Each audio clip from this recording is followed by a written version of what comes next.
side, a special one from the CEO, stand coming with the spoon. And your boy, Friday the Southern Band, charges on the beat. On the spoon to get your information. On the spoon to be part of our discussion. Spoon, spoon, spoon television. Spoon, spoon, spoon radio station. Spoon gonna tell you what is happening in Liberia. Spoon gonna tell you what is happening in Monrovia. Spoon gonna tell you what is happening in Africa. Just to spoon you will know. If the children crying for starvation, just to spoon. You want to get a news update, my brother, to spoon. You want to know what is happening in Monrovia, to spoon. Politicians want to make their decision, just to spoon. You want to know what's happening in the ministry, to spoon. To spoon. To spoon. You from Fonjema, Maryland, to spoon. To spoon. If you eat kepa, gradually, my brother, to spoon. You got a spoon TV, you got a spoon radio, to spoon. To spoon. You wanna get a news update, to spoon. What? Yeah, Rastafari. Kilibamba, kilibamba, kilibamba, kilibamba, kilibamba, kilibamba. What I want? Yes, I do. In order for me to advance in the UN, I needed to have an advanced degree. And I sought a school that is not a bogus school, a real school that was listed on UNESCO listing of schools. It's a worldwide listing that is available to everyone. And in 2006, when I was looking for a school to go to online, I identified Andrew Jackson University. I paid tuition, I took my classes, I ordered my books by DHL to Nepal. I did all of my classes and I completed my master's, as I said. And to prove to you it's not a bogus school, at the end of the day, it was changed. I know there's some schools we had in this country before that closed down. And my cousin went to St. Patrick's. There's no St. Patrick's anymore. Doesn't he go to St. Patrick's? At the end of the day, Andrew Jackson University changed to New Charter University. I was not a student at New Charter University. I was a student at Andrew Jackson. And so let me say you are past the headache.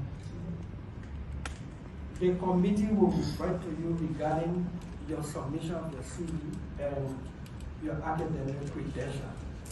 The committee will refer to you as to what are the additional questions that you need to answer and what you need to notarize so we can keep it. Just in case. I wanted to be clear with that. Madam Nomini, there is an ongoing investigation for sale or theft of Liberian passport that you will be inherited.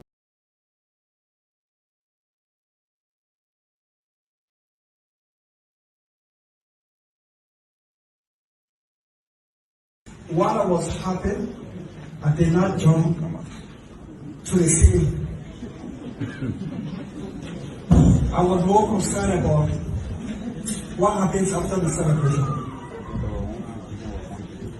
What happens to the hopes and aspirations of the people?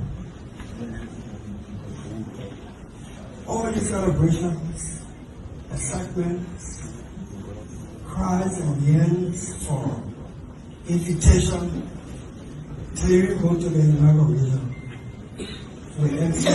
We end Monday night. Tuesday afternoon, there will be noise in town. I'm speaking as one who has worn huge hatred with the people. Every time you have massive hatred to the people, their expectations to the roof. Tuesday, there will be some noise to tell you.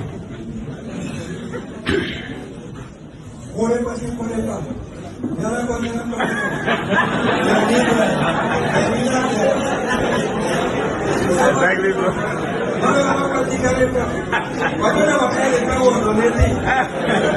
Tuesday, and going forward, we who, by the grace of God, were graced to be the saints and the leaders of this nation, we must get ready. So folks, thank you for watching Spoon TV. The President, His Excellency Joseph Yuma Boakai, is today officially beginning work here at the Executive Mansion.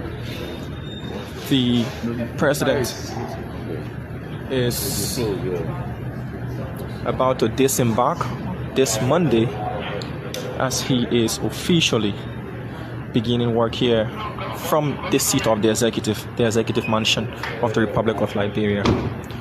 Sylvester Cholople has been here. There he is, His Excellency President Boakai is about entering the executive mansion. This historic journey on today. President Boakai has entered the executive mansion to start working since he was inaugurated on the 22nd of January 2024. His Excellency makes his way to the presidential lift. And there he goes.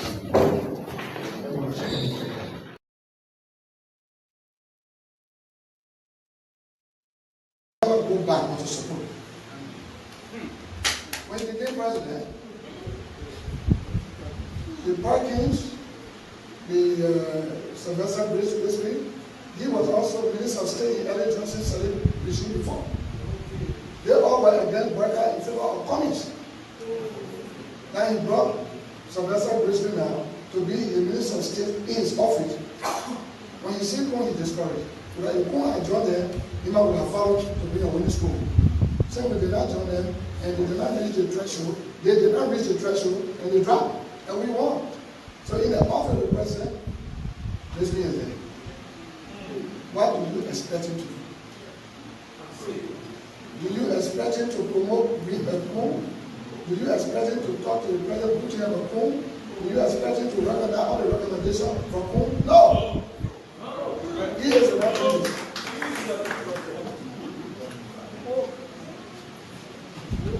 I just want to say that.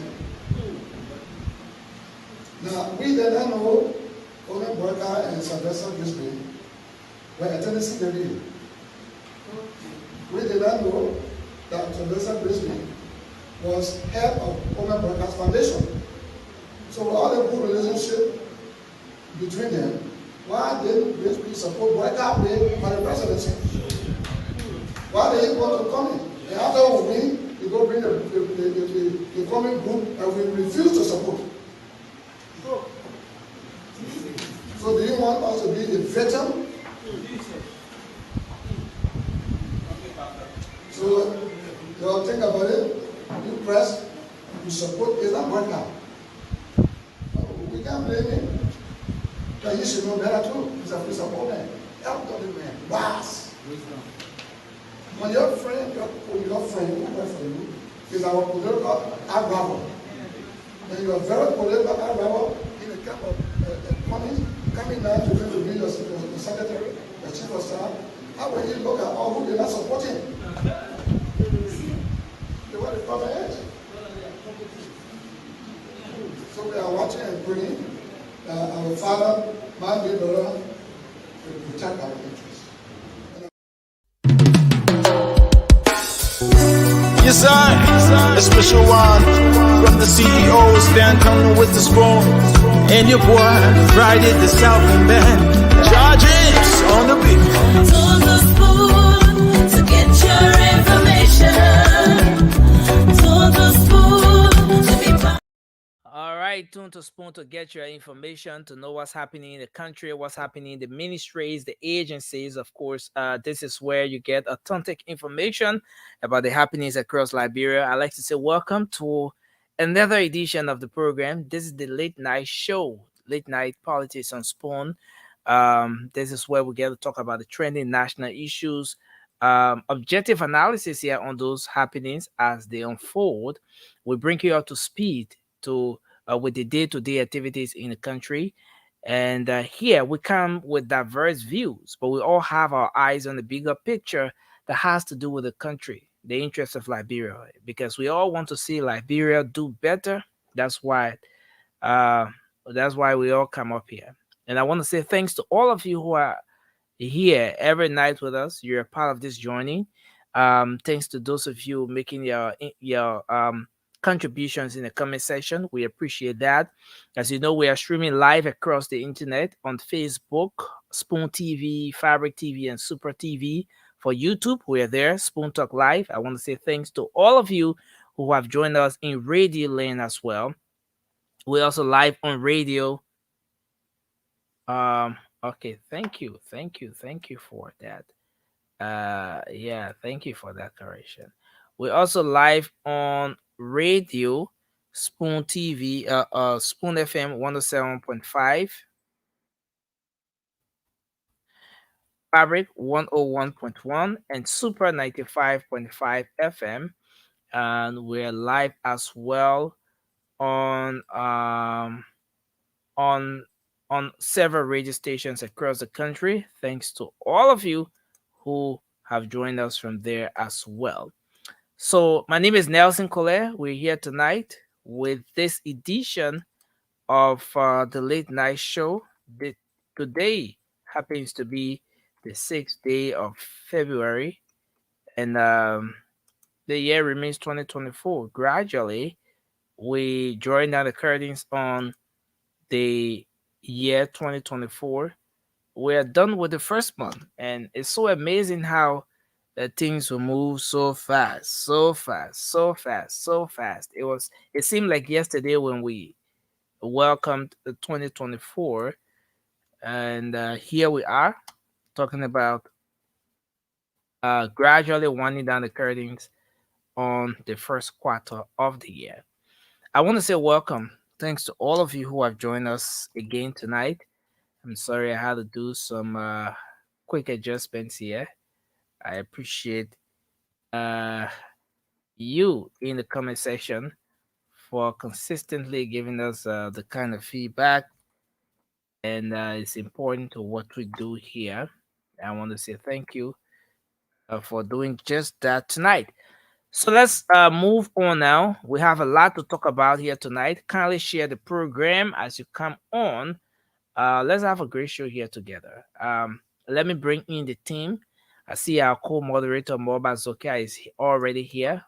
Morba, welcome. Thanks for joining us tonight. It's good to have you on. Thank you, Nelson.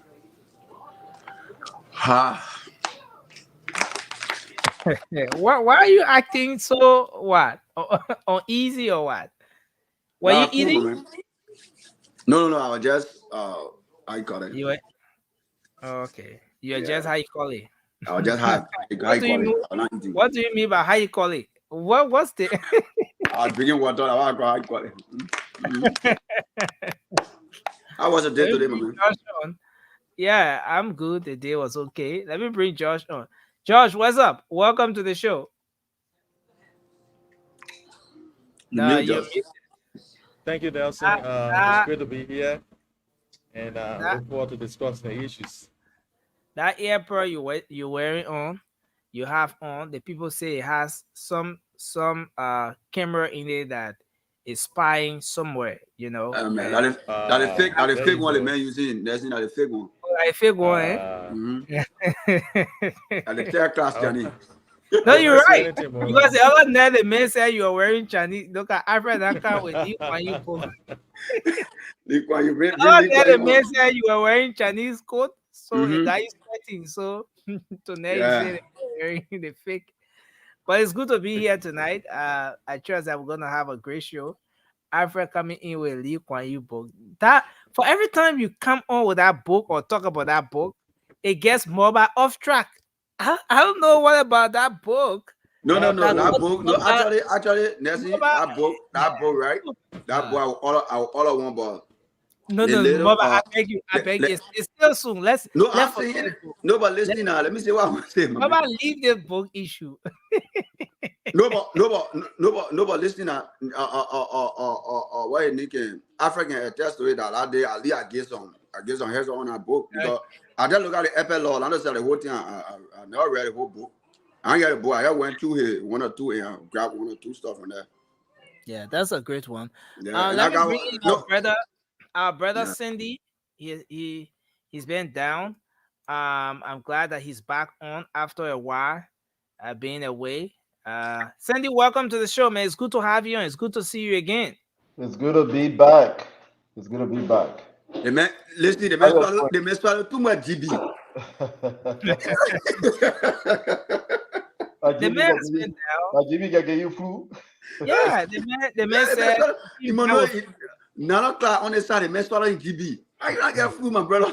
But Jimmy part about you breakfast, lunch, midnight snack. it's good to have you on, man. It's a Oh, why great be thing. bringing Lee Kuan Yew on? It's good to be Oh, Oh, the here. man, Lee, come here. you still getting ready. Eh? Lee Kuan Yew, Lee Kuan Yew. Yeah, here comes Lee Kuan Yew. What a book you are showing in the background? Lee Kuan Yew. No, you are muted, Alfred. You are muted. They Good call it evening, the my end, gentlemen. Good they evening. It's call good it to both be the back tear wall. I Well, from love well, First that. Good War. evening, Let me Alfred. get a Good book evening. from First War to Third War. Yeah. you see, See the book? Mama, Lee Kuan Mama Yew. always mixing things up when it comes to the book. He said they call the book the Tail War. Yeah, Here but comes I the first there now. Alfred. That are the Alfred first. gave me a whole. That are the first. Get a book here from Third War to First War. It's right here. That's it. Yeah, It's man. here. But They are the first. The tear wall. You are the See the first. man That's name it. right there, Lee Kuan Yew. thank you, It's- Alfred. Thank you, Ambassador Lee Kuan Yew. Thanks a lot. I hope we discuss that book issue after the show because when you bring that book on in the midst of the show, it can go well. But thank you for being here tonight. We appreciate that. I just want us to start the show with what's on our minds. It's very important that we do that. And so we are going to start with Lee Kuan Yew. Let's start with Lee Kuan Yew, Alfred Konowa, and then we'll go across the table. Good evening to our people, And, our listeners. and sorry, Alfred, just before we do that, I want us to this is something we do once in a while. I want us to recognize a few of our folks who are here, who have joined us in the live field. So if I you mean, don't so they mind, gotta be playing. Next thing before if they say gotta be playing that laughing video, man. You get that baby, eh? You get money. You get that baby. You get too fresh. no, I mean, that banana. Josh, I Banana will baby. play the video for. You get too frisky, man. So let's start with you, Alfred. Alfred, you want to recognize a few of our For folks, me, I'm and seeing the comments over right now again. Let me see what I can see. They're coming from my end. Hold on. Okay, yes, I can see a few comments here. I want to say welcome to Moses Kalimon, Keman Setwa family, Vashi Pale, Wonkemi Sendolo, Jenny Chukusako. okay. I also want to recognize Pokpa Z, Edward Kone, Malam Hadi, Kolu Johnson has joined us. We have BZ Black Romeo. We also have James Momo N. Our brother Augustine D.N. Saki Sr. has joined us. We also have Vananiran Seyon and we have Michelle Wone, Edward Kone, Alex Dixon, Nakita Wia Roberts, and Abigail Lava for Thank now. you. Thank you. Cindy, you want to pick up a few of the Well, let me guys? pick up from Childs. Mr. Child be called. I got Tian Zeze. And we have Vamin Prince, Georgia. Prince Vamin, Georgia. Moses Mobolu. Good evening, Moses. Mr. J. Alaska S. Peters. Good evening, Harry Doe Tapa Jr. Good evening from my aunt, Beatrice Kalapa. Beatrice Kalapa. You're watching from Minnesota. If I butcher that name, just forgive me. I see Bade Noah. Bade Noah, you are watching from your corner in Cedar Rapids, Iowa. Gift floor Peewee or Pewu. First time joining us. Gift floor, welcome. John Kamara, welcome. Pierre Campbell. Pierre Campbell, welcome. Joyce Bacon. Joyce, welcome. I see Bobby C. Bobby C, you are watching from the Deco compound on Randall Street. Bobby, welcome, my dear. Yeah, the last name is Nuna. Chicha Nuna. Chicha, if I butcher that name, just forgive me, I'm a crown man. Thank you. Thank you. Thank you. Thank you very much. George, you want to pick a few? Okay, I can see Pierre Campbell, Joyce Bacon, Bobby C, God Favor Too Much, Chichi, Anne Plomo, John Camara, Genesis Copa, Ruth Alice Daisia, Samuel Sir Johnson, Vami Prince, Georgia, and Mary Fina Yuma. You guys are all welcome, including Rose Sankali. You are all welcome to the show. Keep following because we're here to bring you all but the best. Thank you, sir. Thank you, sir. Mama, you say you busy? No. One let my phone there. I can see the comments. I go home. Oh, okay. Yeah. That's true. Okay. Got a Thank very, you. yeah. Thank you. I cannot continue without recognizing Joyce Clinton Hammer. She always here from Orange County, New Jersey. Now, Joyce, Oh, good yeah. to begin tonight. Tiona, welcome. I'm doing this Is for that go Boba, to who YouTube? cannot read but making excuse. You doing that Yeah, for who? let me Mama? also I'm doing it for recognize. Boba. You can't read, but he just need comment. Let me This also okay. recognize Lami Kuma. No, Lami Kuma is watching from No. I Waterloo, guess you Iowa. comment, my man. Is that go to YouTube? I All go to right, YouTube, thank man. you. Yeah. That's very interesting. Sandy, you just come Mary in and you Johnson. started Mary. I haven't seen my girl yet. Roof. I know. I haven't seen my girl Roof come on yet. Hopefully she's coming on. Yeah, she's Oh, gonna come on. you get quiz though? She's gonna I come get on. cost me, my man. She's gonna come on. Miss Mary, thank you. Thanks for I joining get us. job me, my man. So she live in North Carolina. She live in North Carolina. She get cost me, my man. But it's very interesting. It's a good thing to be here again tonight. I just like us to start quickly with what's on our mind.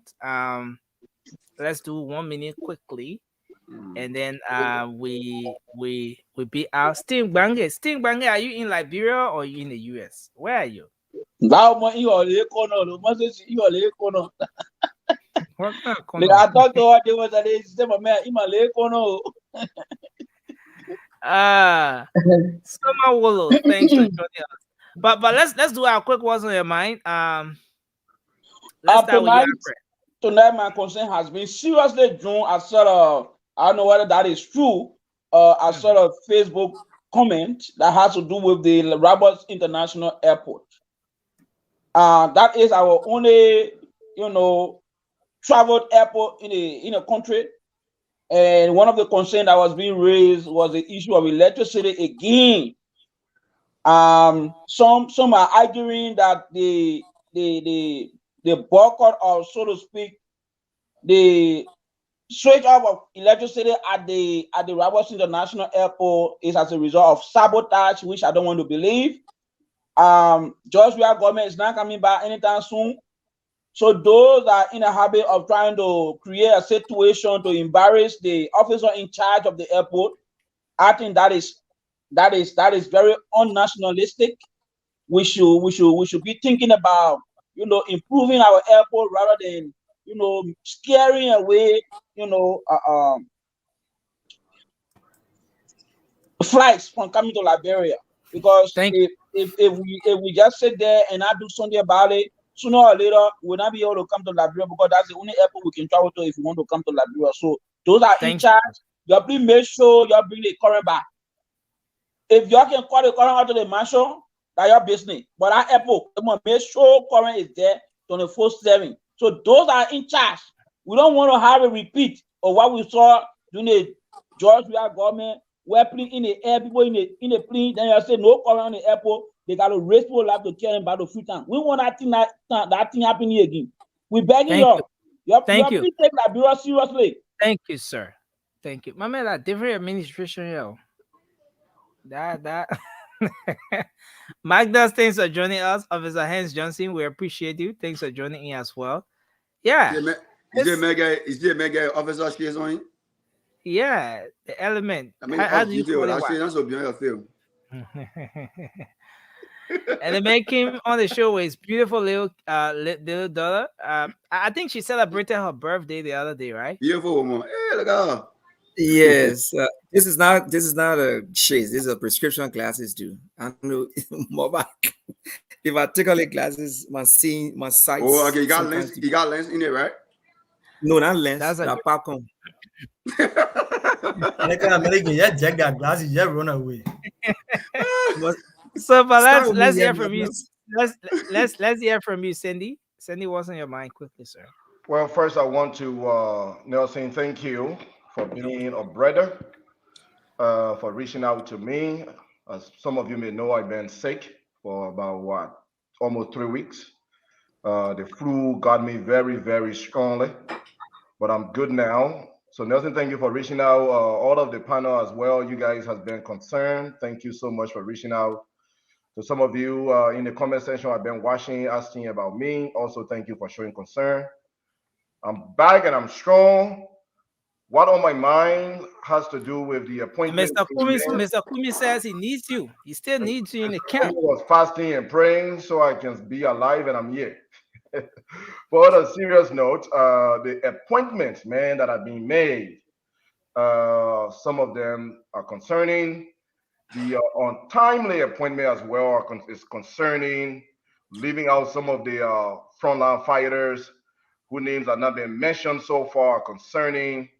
The confirmation process to me is more of a joke for some of the candidates or for some of the appointees. It's more of a joke than a confirmation hearing, and I know we'll dive into some of that tonight. But overall, Liberia is on my mind. Diversifies in our country so that all Liberians can participate is on my mind. Ensuring that the government is the government of all Liberia and not, a sectional government for some Liberia is on my mind. But we'll dive into the details. I know some people in the comment section will not like us tonight, but we are not here to precinct the president. We will speak to the issues. Thank you. You came with a preconceived mind. Yes, we know our commenters. Let's go Friday. Let's hear from you, Josh. What's on your mind, sir? Thank you, Nelson, and thank you to our listener and my fellow panelists here. I think it's an incredible day. What is on my mind? Your audio. Can you hear me? Your audio is not coming in well. I thought you said they make it out fake earpiece. You're not yet a member. How is it now? There's something grounding in the background. I don't know. Okay, then skip me. I will come back. Just go. Okay, yeah. So let's take Morba. Yeah, Morba, please go. Yeah, thank you, Nelson. What on my mind today? Our senator did well, which is Amara Connor. He did well during the election process. We must commend him, but I think there's too much posting as a senator, and I think he got to slow down. We hear when you do something, If you're not right, we'll come right on the same platform and tell you got to slow down or be brother. You know, we know you're a very smart man, you know, very intelligent. But I stand at certain posts. Because anything you put out there, when the Liberian people having to read it, it go, you know, it go wapo. And then whether you saying the truth or you lying, people will take it into consideration that what you're saying is true. And Momo Sarah came out with a very great argument, and I think the senator got to slow down in talking or posting. Otherwise, yeah, Momo Sarah came out about telling the senator that you should slow You know, down that's because all about talking point for tonight. yeah, because And anyway, you know, every country bring divides. You can't do it. Divides is like you trying to divide the entire country from Muslim, Christian, all the one to know. What are they employ certain people? They employ certain people. Before the president knows. According to my brother Nelson, he said they got almost 2,000 opening in the government. So they will stay. But you're talking about top position. So you know, like the guy, they put to the pool there to the free pool is a Muslim. So I don't know what he's talking about. So he got to slow down. Our big brother American got to slow down because the Liberian people looking up to him.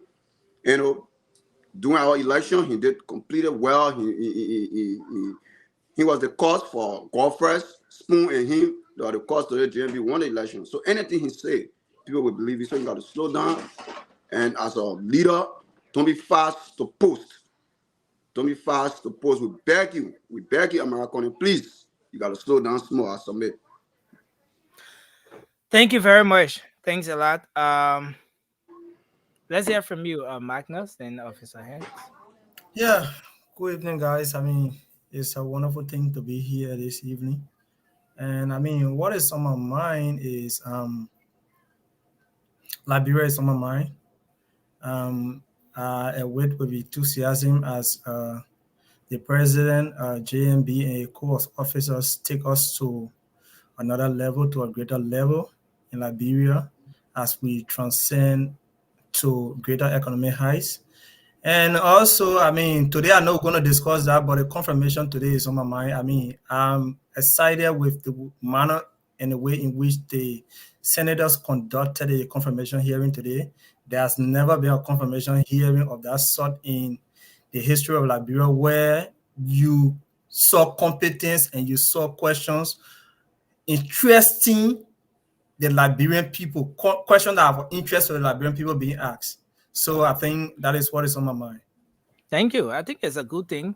Sandy said the confirmation is a joke, and now you saying that it's the best ever in the history of Oh Liberia. no, I think we're making progress. We're gonna get into the discussion. It's about to get No, heated. no, point of But correction. Senny did not say that. Senny said the confirmation hearing is more of a joke to some appointee. He did not say the confirmation hearing is a joke. No. He was very emphatic. He said to I mean, some you look, want to look, speak for the Alfred, man. and that's exactly what I'm coming to. Alfred, Cindy is here. Cindy is no longer sick. He's well. He's energetic. I said what I said, and Cindy did not say a word. But I don't anyway, want to. I don't want to jump. We will discuss this. So yeah. now I know who I'm going against tonight on this show. That's fine now. So we'll discuss this. But Officer Johnson, quickly, then we move to our first talking point. Hello, Nelson, and good morning or evening, wherever you are in TV and radio land. I want to say thank you to my panelists. Welcome to the Spoon Late Night Show, and it's been a pleasure. I've been off the last couple of days. It's been rough. I'm exhausted, tired training.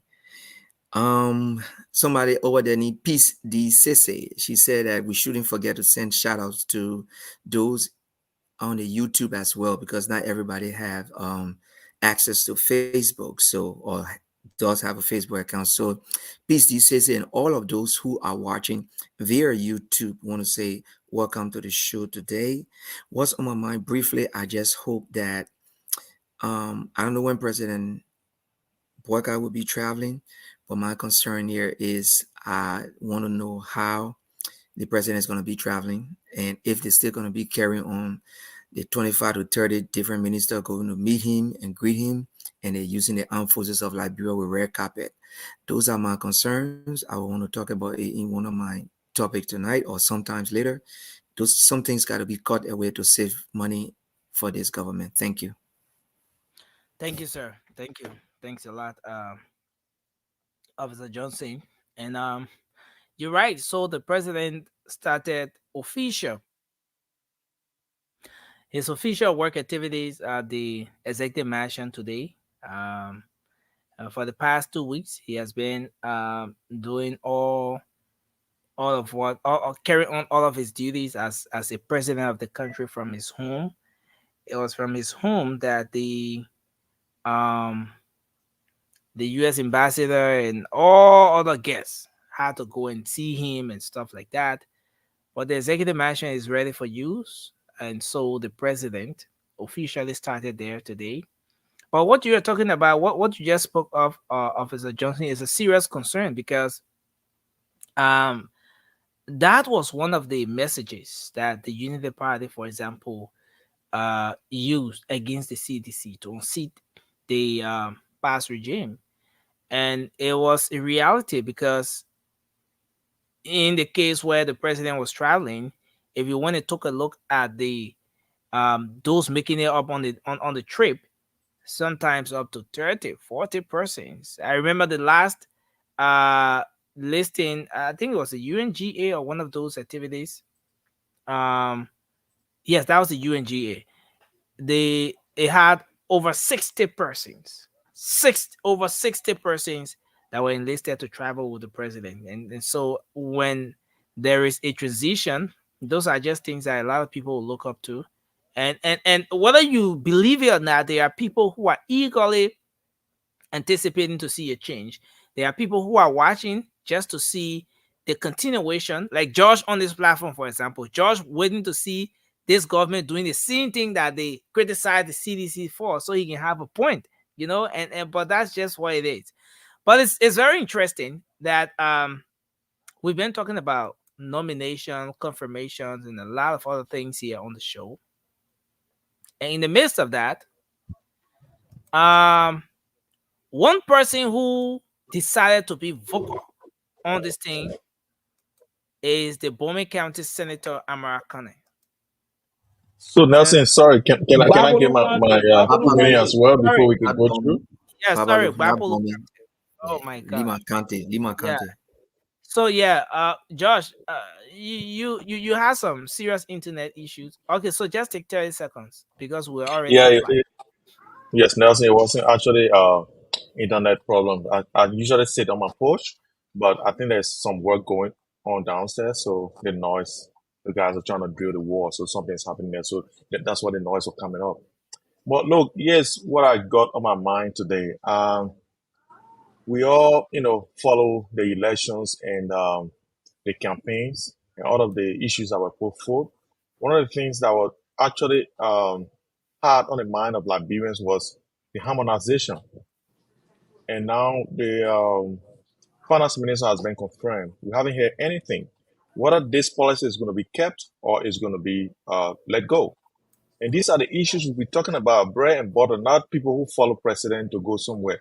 If you don't, you can follow the president to go somewhere. These people were claiming that George Weah stole their money from their salaries to enjoy himself. George Weah is not there anymore. Let him tell us. Let the finance minister, Mr. I don't know, Kamara, or what is his name is.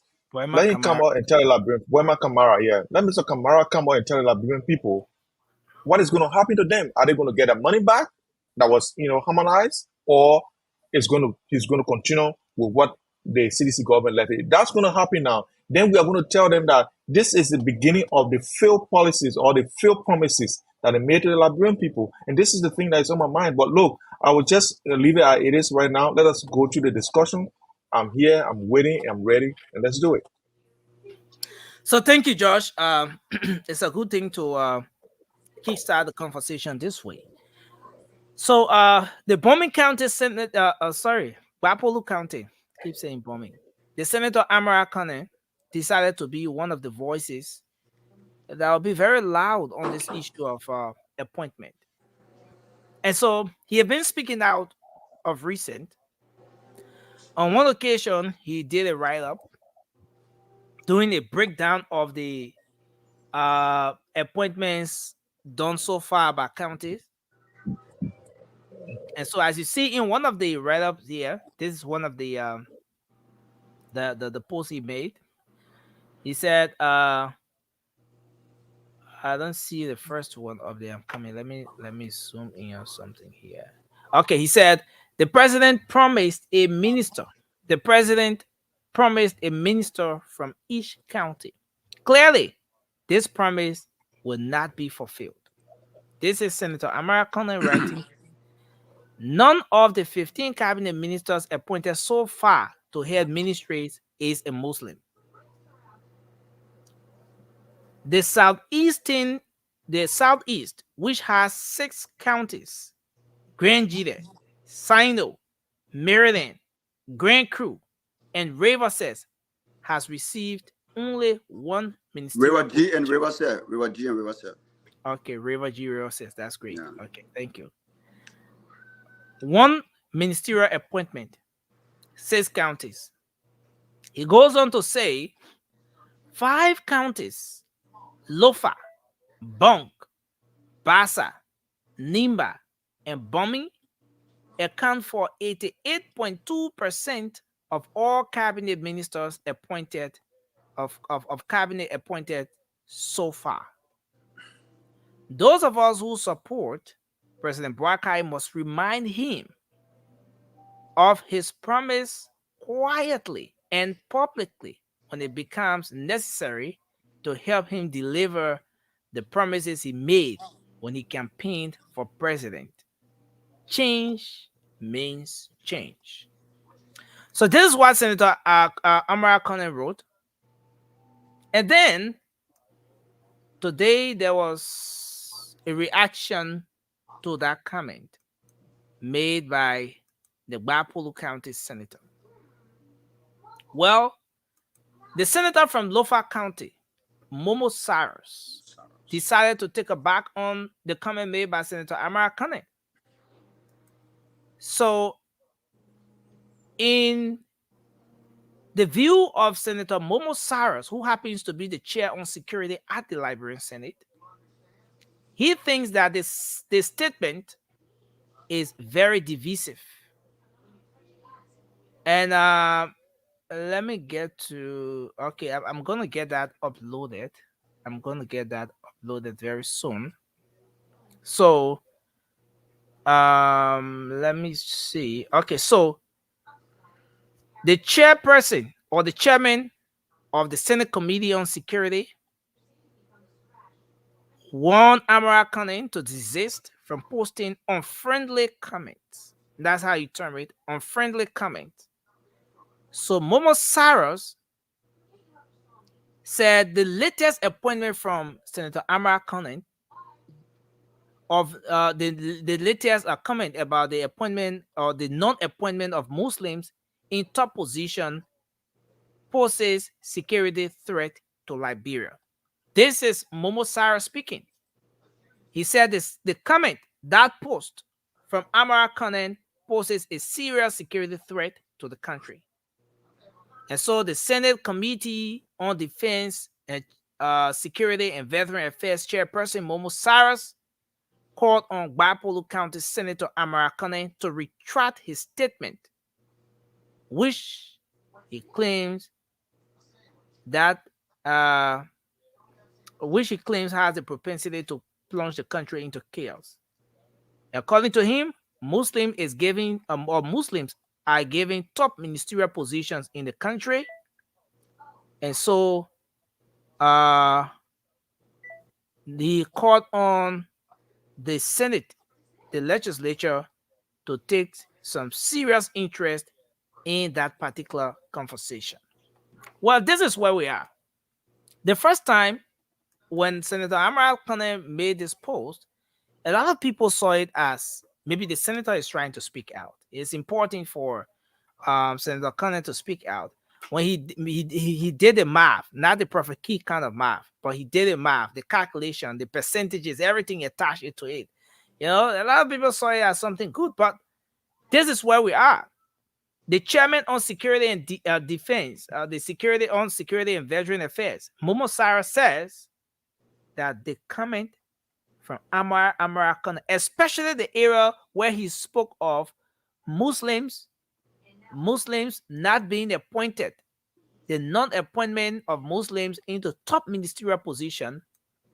The chairman of Security Affairs says it is a statement that poses a serious security threat to Liberia. Now, let's hear your take on this, guys. Is Senator Amara Conan being misinterpreted here by Chairman Momo Cyrus? Now, the first thing to establish here is that the person speaking is not just a senator, Momo Cyrus. He is the chairman on security, on the Senate's Committee on Security and Veteran Affairs and blah, blah, blah, because of his vast experience that he goes to the legislature with.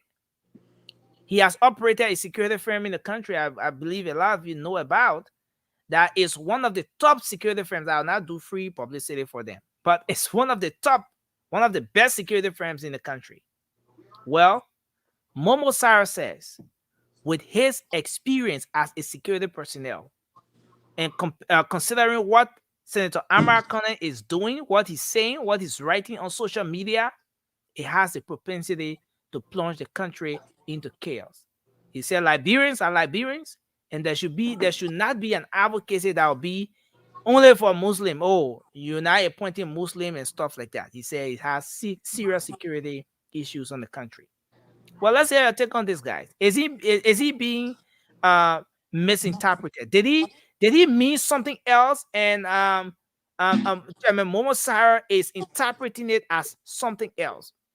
Is the chairman even right? Looking at the comment, making your own analysis of everything Senator Amara Conan wrote, the calculation, the percentages he attached to all the different counties, and even the points he's raising. Is the senator right? Is he making a case that we should look into? Is he making a case that the president of Liberia should give an ear to? Now, let's start the conversation, folks. Let's start with you, Alfred, and then we will go in no specific order, but just get the show moving on.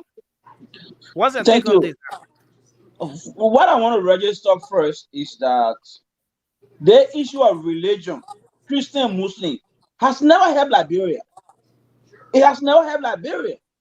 So the whole issue about Christian and Muslim thing is, for me, is nonsensical. We should not even be discussing it because it has never helped our country in the first place. On the other hand, excuse me. On the other hand, I think Senator Amara Conan has a point that if you are talking about government of national unity or government of inclusivity, yeah. Inclusivity, Sorry, so to speak. a tongue twister. Go ahead. Yeah. Thank you, Nelson. Thank you. Let me take my senior to be very emphatic tonight. If we are talking about government of inclusivity, it's important that the president pays a very key attention. Because in his inaugural address, he told us there is not a blue Liberia or a green Liberia. We don't want to have a re-emergence of a government of nepotism.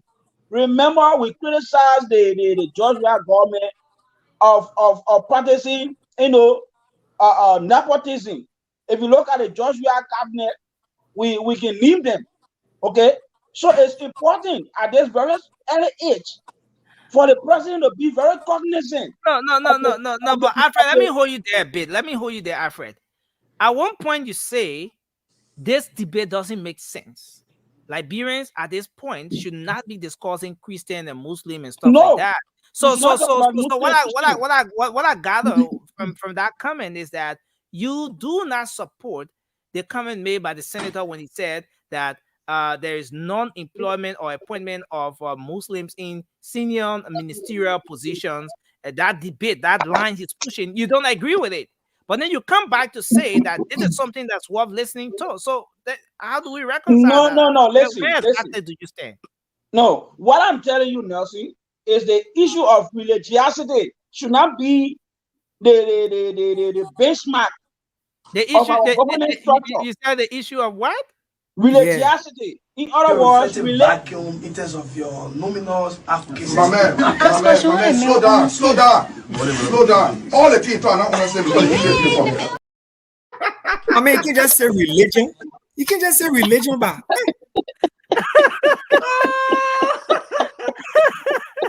Let me just say start a religion. My man Nelson, you take me talking, off man. track, man. Don't be doing that kind of thing. Nelson, Religion, that's don't be the doing that kind of thing, my man. all I think, all I think, because you keep talking all I think. Repeat yourself. It's not correct. Repeat yourself. Go ahead, Alfred. Go ahead, Alfred. Yeah, not Thank fair, you. man. Not fair, not Say fair, say not my fair. man, say my man, you guys say you don't understand what I'm saying. Let me break it down. All right. So the issue of religion has never helped our country. Mm-hmm. We should not be discussing nothing, right? Yeah. So I disagree with Senator Kone when you talk about religion in our governing process. What we should be talking about here is the issue of competence and performance based, right? That's what we're talking about. Liberia has struggled for the last 176 years because of the issue of competence. So if the senator tells me that we're having too many people be employed by the government, say for example, Lofa County, so to speak, then you'll be making an argument because we want our government to be diversified across the country. That there be, a level playing field where everybody can participate. If you bring an argument and say, oh, we beat on people yesterday of the same kind of, practice, then you'll be making some sense. But he can't tell about religion. No. I disagree with the senator. Wow. But now let's come to the point where the chair on security, Senator, the point being raised by Senator Momo Cyrus. What's your take on that? Do you see this statement as something that poses any form of security threat, national security threat? Right. Well, I don't have the leverage to understand exactly where this the chairman on national security is coming from, right? But from the outside view, and you be a security person as well. Yeah, from the outside, I think the senator wants to have some level of leverage. He's a freshman senator. He has never been in a senate before. This is his first job as a senator, and giving this huge responsibility. I have no doubt about his experience. Over the years, what he has been able to do. But he's a freshman. Thank you. Right? So he want to gain some leverage. I think he's trying to score some points. It's not that's what I think. He's just trying to get. Okay, thank you. Let's hear from you, Cindy, on this one. So Nelson, if you have followed the chat room that we are in, you will discover that I brought this thing up yesterday in our private chat room. This is not the first time that the Senator Amara Kone has written such posts to remind our president of his promise to the Liberian people through individuals like Amara Kone. Let us also then establish here clearly that Amara Kone is an insider to President Joseph Yuma Boakai. What do I mean? He's not just a partisan. He helped to bring this administration into power. He helped to elect Joseph Yuma Boakai. For Amara Kone to have joined the rescue mission, there were promises made to the Liberian people through him and many other people that convinced him, Amara Kone, to join the rescue mission. One of those promises is that the government will be a government of inclusion. The government will be represented by our 15 counties. And we cannot downplay the importance of religion in Liberia.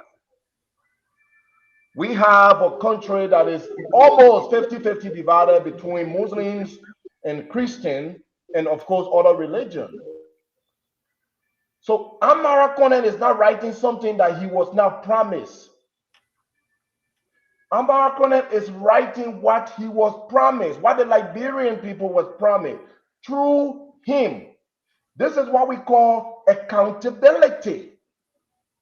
You hold people accountable from the very beginning of their performance. You don't wait until they go too far and then try to bring them back. From a leadership perspective, that's retroactive. It don't help. So Sandy, do you see this statement as being timely? Is it in the right direction when he tries to point out the issue of non-Muslim, that whole religious feeling that he's Let us trying not to just hide? focus on the religious part. American is not preaching religious politics. Mhm. American were made specific promise. The Liberian people were made specific promise. These are Indo campaign messages where you meet with your high level team and say, look, this is the kind of government that I will institute. This is the kind of government that I will institute.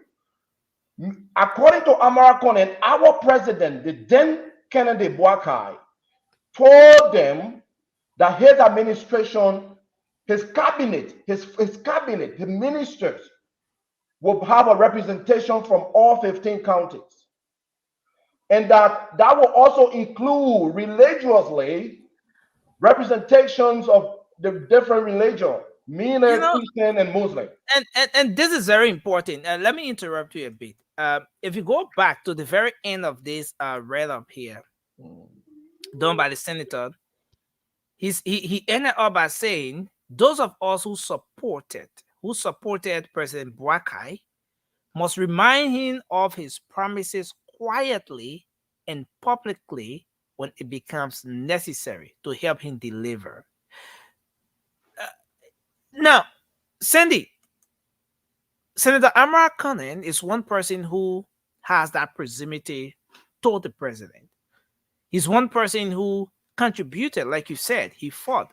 His handprints have been left when it comes to that roadmap. If you're taking a look at the path that led to the presidency, you cannot discuss it without discussing the handprints of Senator Amara Conan. Don't you think it was necessary for the senator who has this much proximity with the president to have gone to the president, maybe pick up the phone, call the president, or gone at his house or at his office or whatever, and just say these things to him instead of coming on Facebook and doing something that may come across as wanting to get the clout? Absolutely, Nelson. That would be the first approach. The first approach is that you confront your leader indoor. But here's the thing. Amara Conan is also an employee of the Liberian people. Right. He was employed to work by the Liberian people. So if you have spoken to your leader, then perhaps maybe there is no resolution. You come to your employer to inform them. I have my boss. If my boss is not doing the right thing, I will engage my boss internally.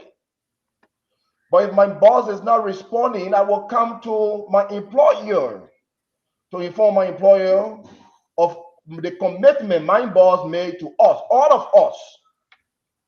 This is not divisive. This is politics. We are in a political space here. When you make political promises, you will be held accountable politically. We are not running a church yet.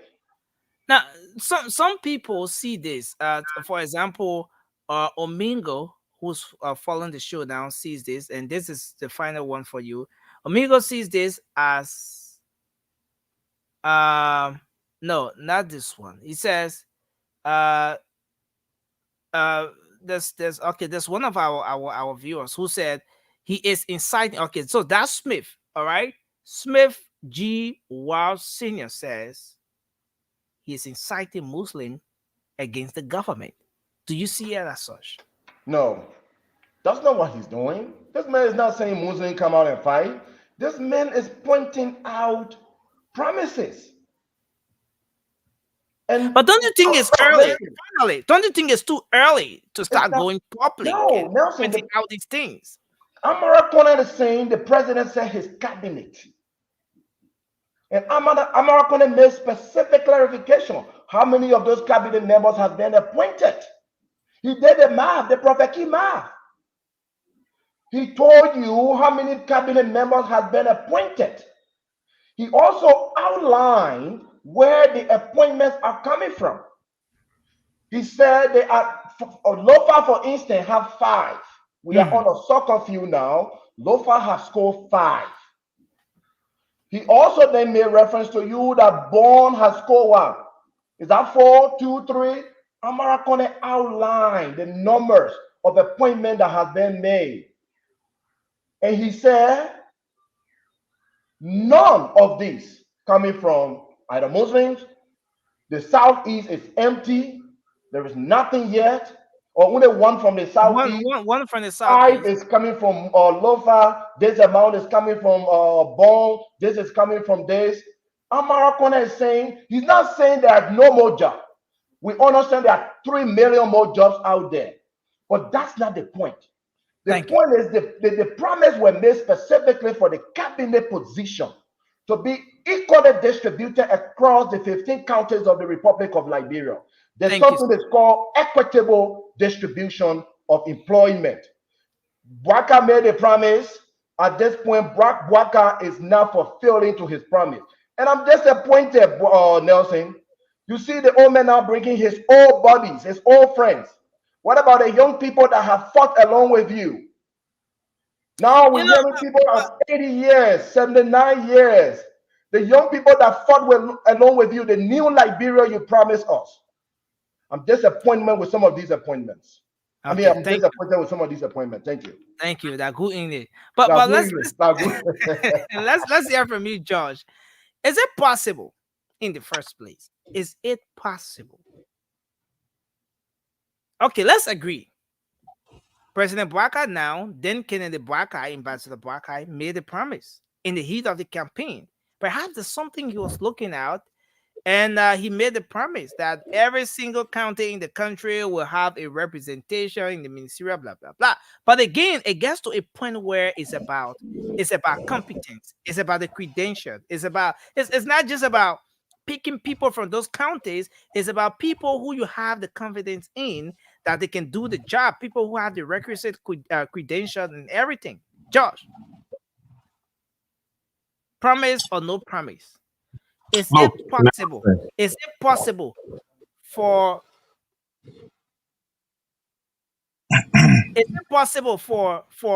anybody, for any president to have appointment from all 15 counties? Look, Nelson, yes, it is possible. And we need to dig deeper, I think, because I think what people do more often is they tend to play a blind eye to things. And when push comes to shove, then we start to run helter-skelter. Let me just go to the father that has to do with the Muslim comment that Amara made. We often ignore the fact that the growing population of Muslims in our country is getting higher. And they occupy, even unofficially, they have a party, ACO. I'm saying unofficially because they did not say it's a Muslim party, because different people are part of it. But that party is predominantly Muslim. And these people, regardless of what they were undergoing, in what the benefit they got from the Wia government, they decided to throw their weight behind Bwaka. He has become president, and not even one has come from that party yet to be appointed. But then he got 5 from Lufa. And even today, those that were appointed again mostly come from Lufa, even though they are not top ministerial positions. These are things that people need to speak about. If you don't speak about it, it gets late, and we say we ignore, we put it under the carpet all the time. It's early to be speaking about these things, man. We Nothing haven't is too gone up early, to 50% into appointments. It's not up to 50% yet. You know that, George. Nelson, it is time to remind the president of his promises. It's not late, because if it's done, let me say 90% finished, then you go remind me, it will be late. That's what we call procrastination, the English will say. You don't procrastinate. Tell the man on time what he's missing out on, because this is what you promised. Once you promise us, we are looking up to you to make sure that you fulfill that promise. If you don't fulfill it, then it's a broken promise. And you need to tell the Liberian people, I apologize. when he was talking about all these things because he wanted to vote, he did not say it will be competence. He did not say you got to be my friend or I got to get trust in you. He did not say any of that. What he said was he will make sure that all the countries are represented in his government and not just Flagaje positions, but top ministerial positions. That's what he said Okay, George, because he let me needed ask the you this vote. question. Yeah, Go I know ahead. he needed the vote or in the midst of the campaign mood or whatever. But let's put it this way: having all counties represented versus getting the requisite people, the people with the credential to do the job. Which of the two will you go for? Now saying I'll get a mixture of the two. Because guess what? You cannot do the job when the country is unstable. Let me tell you, when somebody is hungry, when somebody felt left out or feels left out, when somebody is hurting, you cannot have peace in our country. How will you run a country with people demonstrating every day because the promises you made to them, you fail to live up to the promises? No, let me tell you, you have to first. That's what Judge Weir did cleverly. You first have to have a stable country before you can govern. So to govern, that's what our pastor said in the church. When people are going on Facebook asking for his arrest and other things, I told them, these are things that we miss out on most of the time. We refuse to say the truth when it's time to say the truth, and then we ignore it, and then at the end of the day, then we start to hurt. You first have to stabilize the country before you get. How will you appoint somebody who is 80 years old and leave more person than Mo Ali, leave person than Steve Johnson, then you appoint 80-year-old person to go and work? Well, we are telling President Buhari that this is not the Liberia that we want. That country, 95% of the population there are on the ages of 35. And then you are appointing people who are 80 years old in majority in the government. That is not a representation of the people of Liberia. Will you agree that it depends on the nature of the job? In an advisory role, you would prefer an elderly person to serve in that capacity. Now say no, that's not the case. Let me tell you, those 80-year-old people, if you put computer in front of them, they'll call it small TV. Let me tell you, if you put computer in front of them, they'll call it small TV. You cannot, in this day and age, you cannot put an 80-year-old man say you'll be a advisor in this set of day and age. You're not disrespect our older folks here. I don't want the lady who called the other night releasing curses to come back on the show. I beg you, you don't tell me about. So Nelson, that's the thing. Let me tell you, time has changed. Time has changed. This time, let me tell you, my little son is 15 years old. He teaches me how to use my own iPhone I got. Some of the things that boy teaches me is mind blowing on my own phone.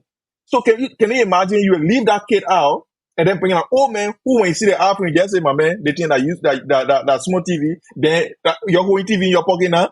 That here you can bring in a position? No, you can't do that. You got to employ people who have the skills that can actually impact this particular age of people or the particular time we're in. This time let's go to the reaction. Let's talk a bit about the reaction from Senator Cyrus, Momo Cyrus, about this whole thing that has to do with the comment made by Senator Amara Conan. He thinks that it's divisive. It poses a serious security threat to the country. Do you share a similar view? Do you think so? I don't. Look, I think people want to try to silence people just like they're trying to silence Yeka Koluba. These people want to secure the job because they know the country is in chaos. There will be no senator. There will be no representative. You know what I mean? So they are trying to stabilize the country and trying to suppress other people from speaking. I think the best way to lead Liberia and to make Liberia a better place is to allow people to vent their anger. When they have something in their mind, let them say it. They should not keep it inside. That, I think, is overreaching because he has no right to tell a man what to say. Once a man is not calling for anybody to be killed, anybody is not calling for war, he's saying things that need to be put in place, and in the interest of the Liberian people, he should say it. Look, when somebody, how they call him, say, Monepaka Demoy, when he say he needed AK-47, he said a rice or anything. This Mo Saros man did not say anything. These people did not say anything. Mo Saros was not in that capacity.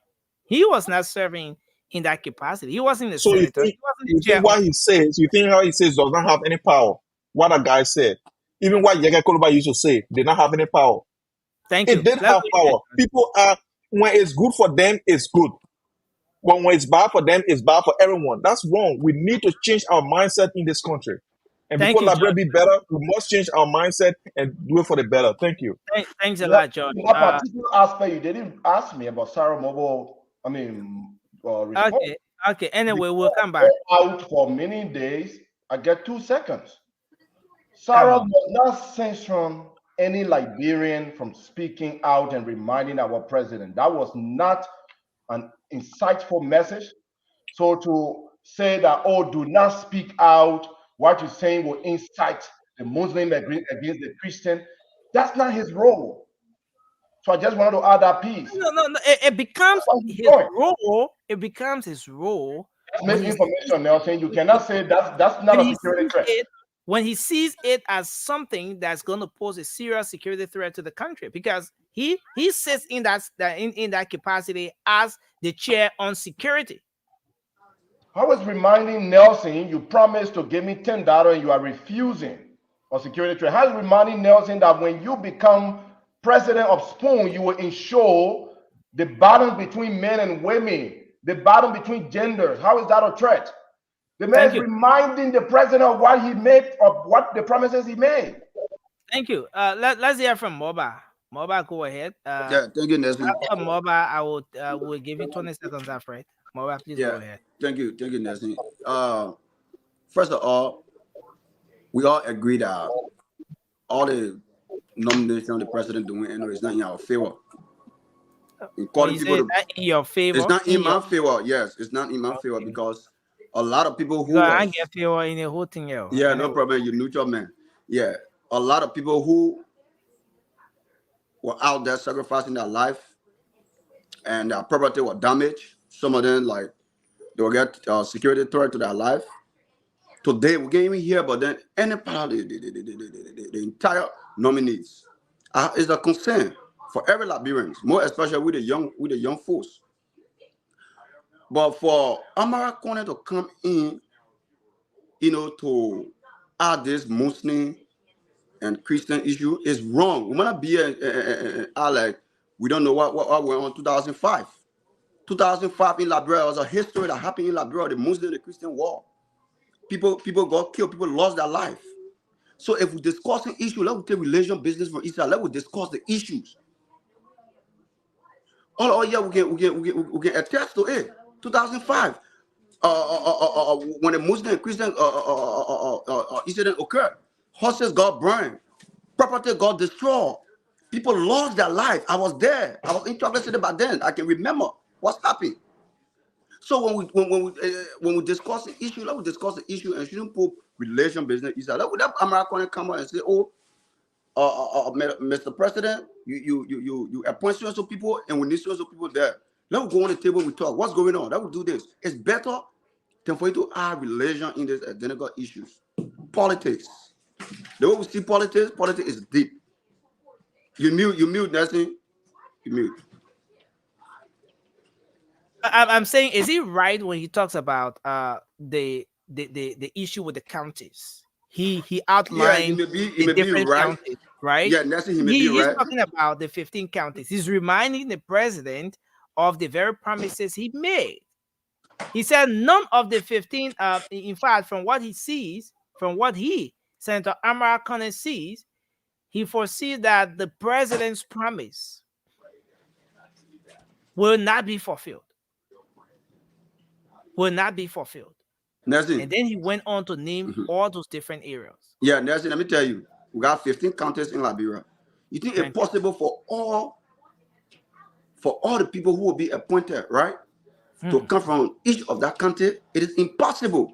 But what the president can do, he can give them other positions. But it's not like a top position like, for example, like the Minister of Education, all ministerial position, the top position. No. But what the government can do, the government can include other folks, deputy minister, all minister, all entity, everybody can work. You understand? So I see that to be like, oh, everybody should be on the top. 15 county, 15 minister. No, it's not possible. It's not possible. So America should slow down, and Mama Sarah was right. Momosa was right on the issue of security threat. He was right. It's not something for to come here and sugarcoat. He was right. Now, if you go inside, to you, all of you, will take it different. But the Muslim community too can take it different. They can take it the way they want to take it. They can go and protest. They say yes, that's you, and you don't know what it will cost.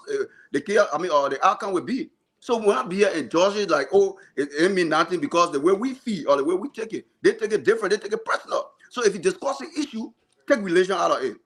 Discuss the issue, and people will look at it and say, yeah, what you're saying is right. Don't say, how about the man they appoint to the port? To the port. He's a Muslim. I think Kamara or Sekou something is a Muslim.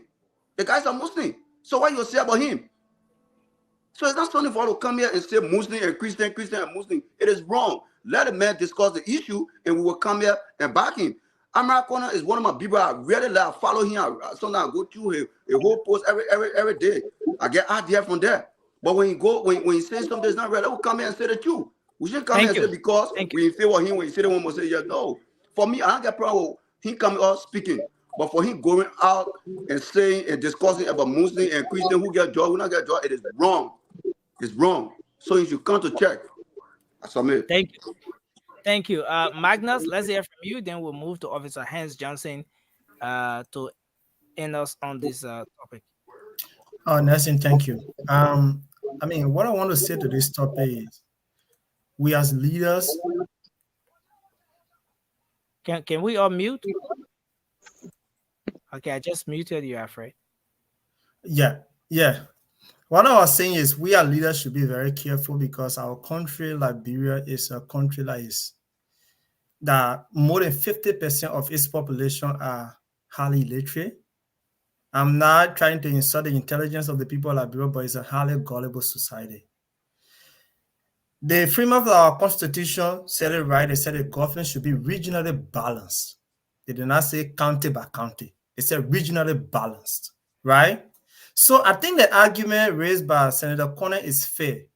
But then it's disingenuous to wrap that argument into Muslim and Christian, right? Because what you're trying to do there is you're trying to incite the Muslim to think that they are not included in the government. Meanwhile, the presidential press secretary is a Muslim. She's a lady.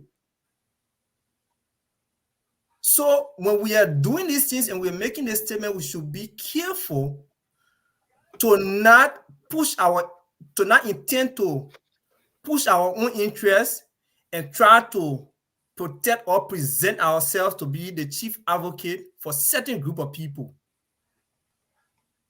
All right? Because as a leader, whatsoever you say carries weight. It carries weight. So do you agree with Senator Amara Conan? With Senator Momo Cyrus when he says that this comment from Senator Amara Conan poses a serious security threat to the country?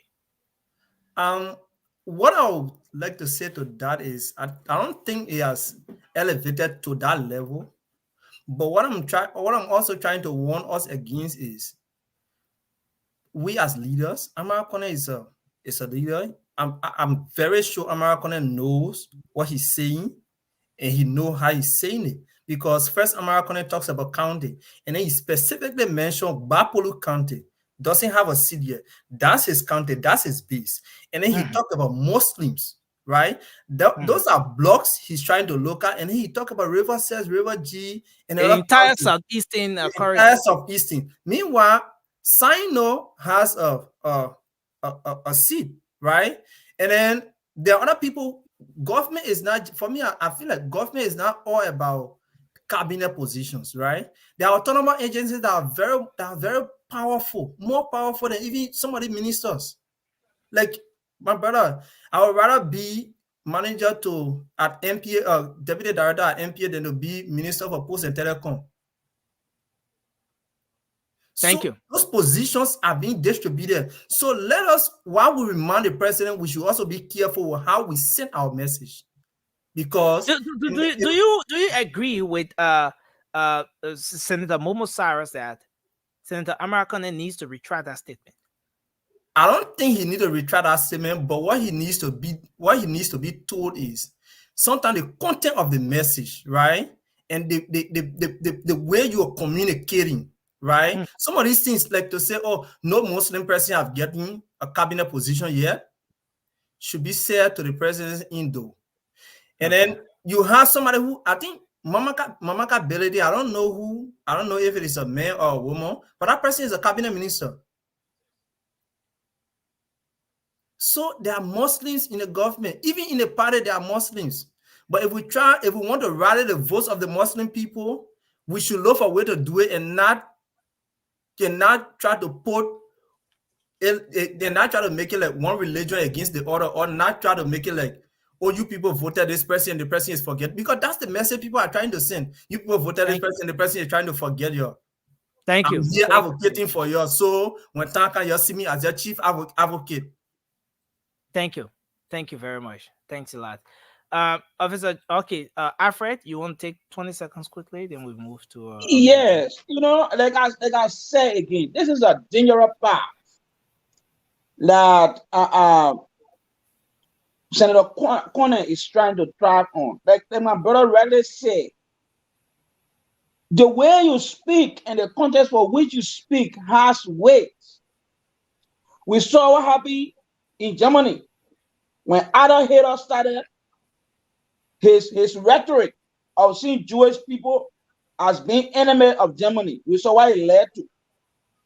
So it's important that we call a spade. That if someone like Kone will come here and speak the way he speaks, we should be very quick enough to warn him, because our country has had its true share of struggle.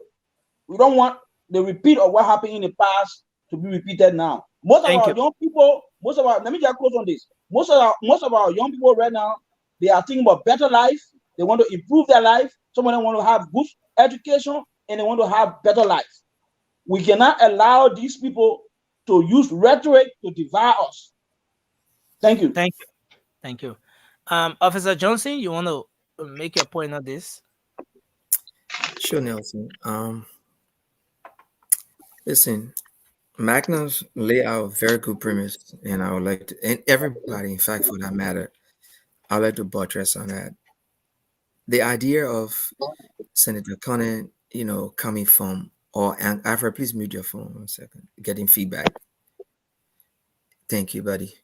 It's kind of troubling a little bit because it's still early in the game, and wars have powers. It tend to move people.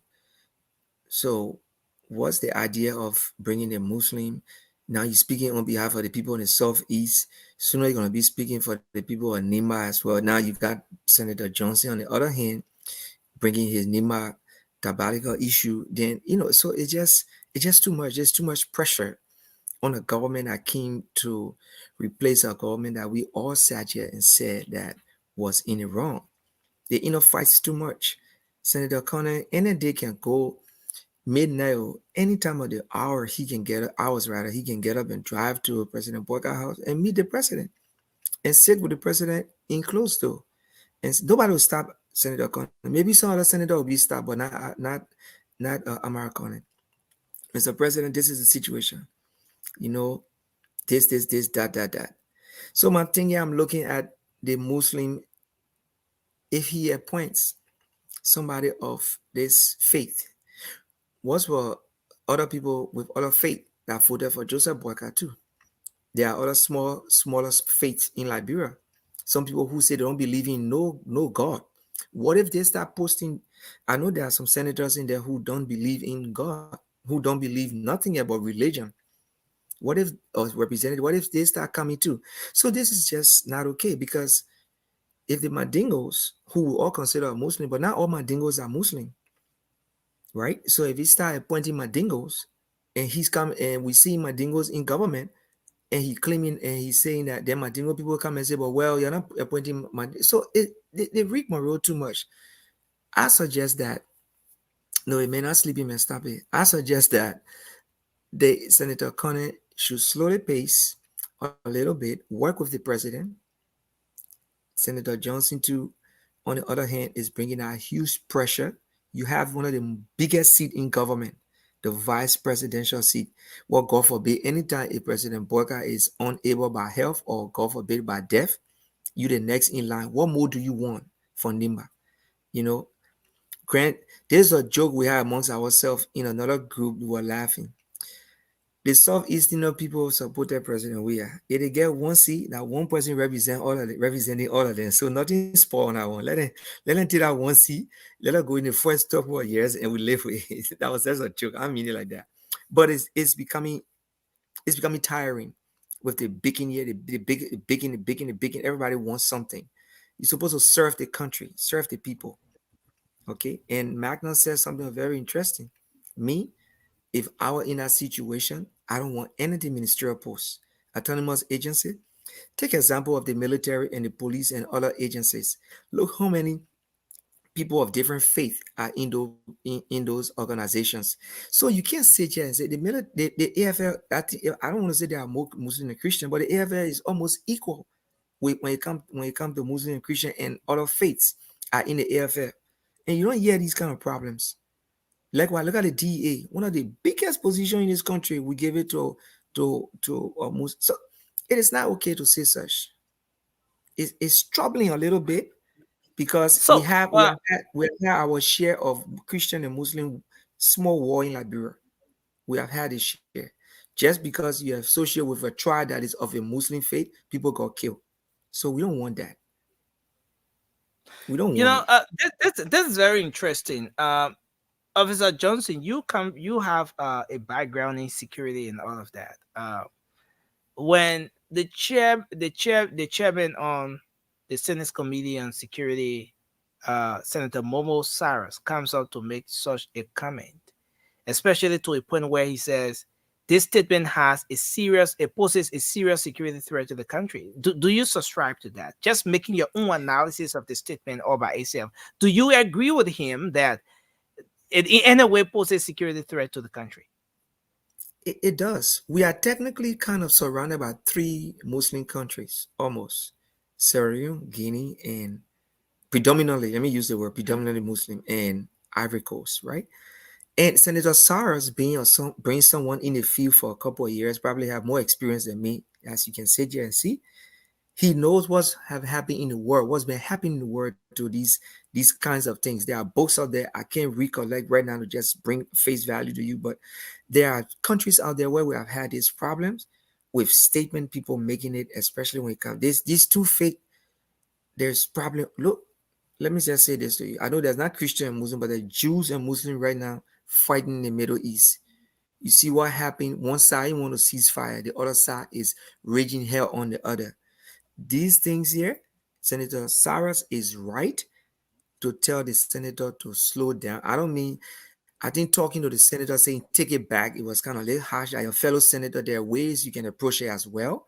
But I think he But meant well to do you think from the security point he needs to retry that statement? I won't use the word retract. Senator Connor was speaking wholeheartedly on a statement where it was promised to him probably by President Boycott. Because they sat in corners, in close corners together and spoke during this election. And we saw when Americana joined the team, dramatically we saw what happened to Joseph Boycott campaign. So retracting it is like kind of belittling him. So there are ways they can come. Those boys, after they finish reading the post, when they go sit in the corner, bro, they talk this thing out. There are things that way they talk and they don't show it. But we come up face value, Facebook and whatever, and say, I retract this thing. No, let me give you briefly. President Obama, I like this country, America, right? And I say I like Liberia. Please don't get me wrong. That's my birth country. But there are times in this country we need, if we say we are pillows or built on the principle of America, we should stop this thing in Liberia because in this country, there is nothing such as this and that. We serve by the will of the president, for the people, by the people, and make the work be done. We don't try to bring this religion thing. That's why at work, they tell us, right? The big sign there, we avoid politics, we avoid religious talks and things to work out. Those things are hurtful and harmful to the job and to the Thank you. work. Thank you, Officer Johnson. Thanks a lot. Cindy, you want to take 20 seconds? We just give 20 seconds across the board, and we quickly move on to our next topic. I see a balanced discussion here on this topic. Even from the comment section, I see a balanced interaction on this particular topic. And I want to say this, look, I would not hire anyone because of their religion or because their tribe or where they come from or how they look. I will hire someone based on their qualification. That's what I will hire somebody on. I hire and fire people. But here is the thing. The responsibility of all of us here is to hold our leaders accountable. What I stand for here, what I say here, hold me accountable for it. If President Boakai, then candidate Boakai, made such promises and outlined clearly in his promises that my government will have a representation, my cabinet, again, not just the government, but my cabinet will have a representation of the 15 county, he must be held accountable. If you want to disprove that that Boakai did not say, well, then let the UP come out to say that there was no time that Kennedy Boakai made such promise. When I started, I was clear. I said, Amara Kone is an insider. Some of those promises may not have been made outside. They may have been made inside. Until the United Party can disprove Amara Kone's statement, come out publicly and say, no, Waka never said this to Amara Kone, we will believe that these promises were made. And Amara Kone had the right to hold him accountable. And that's exactly what he's doing. He's reminding him. Thank you. Thank you. Moba, you wanted to come in? Yeah, I mean that chip in. I just wanted to come into that to the National Port Authority, the guy the president appoint, Sekou Dukle. So Sekou Dukle, we all know the Dukle is a Madingo as a Muslim. No, again, Not all Mandigos are Muslim. Not all, my man. I'm about listening. I'm trying to lay up a foundation or something. I'm not here to say. I hope your foundation is solid. Yeah, my premise is very solid. Yeah, my premise is solid. Yeah, so let me say this, right? No, I just trying to yeah, I'm just trying to come on my big brother Amara Kone, right? To call on him. When you're discussing this this type of issues, you got to be very careful. Religion issue is not something that people play with, because when he come on and say no Muslim, and our brother is a Muslim. Sekou Dukle is a Muslim from where Philadelphia. That's where the man get one of the important position where Luther Tappe was crying for to get. He get it. I try you. No, but I got my man crying. Luther Tappe said you're not looking for a job, my man. Start trading that kind of wild allegations. My man, I thought my own. So you see, so you know, like our people, I'm not gonna gotta slow down. That is not about Muslim, not about Christian, about Liberians. And my brother Sandy, it's not possible for all the 15 countries. They can get all the position, assistant minister is okay. They can get it. They can get a higher position. It's not possible for all the 15 countries. Everybody will come from there. One. It's not possible, my brother. So that will lead it about cheap propaganda. With me out of here, right? I'm not satisfied with how the president running things. For example, I would say the last time they're gonna start out our vocal on it. I said it. My men who fought to the extent that our life on the line. Some of them don't, and I even get position yet. You can't satisfy. No, I'm satisfied. My people are Stephen Johnson, Mo Ali, all us. You know them. No one get no position yet. But like that, they getting our position. The chairman Luther Tappe. So that will lead our whole tribalism something, and that will focus on Liberia. The big picture is Liberia, and the Liberian people to get what they voted for, and we call it on JMB to do the right thing. It's not to say going one place and taking people or no. Not how one government will be. We go to take one, you go. No, let you put competent people in position that will deliver. And so You shouldn't forget about the people who fought for him on the battle when there was nobody. They were there fighting. And some of them lost their property, they nearly lost their life in the process. So you shouldn't forget about them. That's the reminder we should be on here. We should be talking about maybe we 15 should countries. define cabinet position. Say could duplicate a cabinet position, a position, a cabinet position. No. We should No. define that. That's not Moba, we're talking about cabinet. And also, Moba, if you are not a man of your word, I will not respect you. Be a man of your word. JB family, they ain't live up to it. Now, if you get a video, have 5, you get a video, they have 1. You get a video. It's not going well. Okay. We want to see that video. Josh, please take your 20 want to see the video. We have guys. We have to wrap people up. Say. Josh, can you take your 20 seconds? Yeah, Nelson, look. These guys, when they were coming, they said they were coming to rescue Liberia. They did not say they were coming to rescue themselves or to get jobs. So I think we need to put that at rest. I think GMB is progressing, steadily. I think there are so many positions still left. I think these people will get jobs. If, GMB deems it necessary to give them job, he will give them job. But I think we have a lot of vacancy in the private sector. These guys can, be productive. What private sector you created before you say you get vacancy there? Show me one. You can create it now. But then forget it. Don't let it get bored. Mama, you are interrupting Josh. But John, no, he's so say that about team, my man. No, but Mobile, let's. I think when you create a team, you say, my man will get more private sector. Mobile, you are interrupting. Mobile, how is private sector created? My man, you say you already created it. So where the put you say they put there? How is the private sector created? The private sector is always there. You only need to go there. So you understand it? So you need to go there. Nobody create private sector. Private sector is there. One country exists, there's a private sector in that country. Yeah, besides government, there's a company come with the private sector. You know that, right? People going work. You know that going to say a private sector. You go sit down. But listen, Mobile. Let's give Josh his time. Go ahead, Josh. You made my brother, but I don't want to get on his skin. It's okay. So look, I think I heard Luther Tabet said the other day that he's not looking for a job, he's an employer. But then I heard him again telling the president to remind the president that he lost his house in the process. I don't know who he's trying to fool, but not me. We come to the discussion with a second eye or third eye or whatever. Is it not true that the Reverend lost his house in the process? That is besides the fact. That is besides the fact.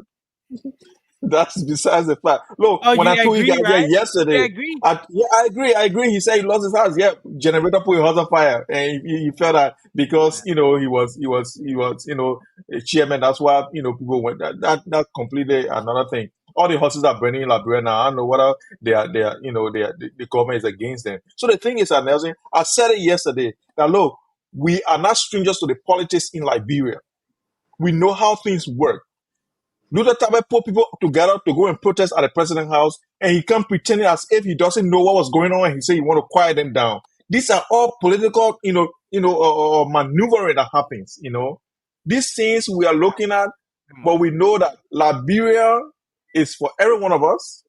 We know that these guys thought that by taking Segu Kalasco from the executive mansion, they were going to go and sit there.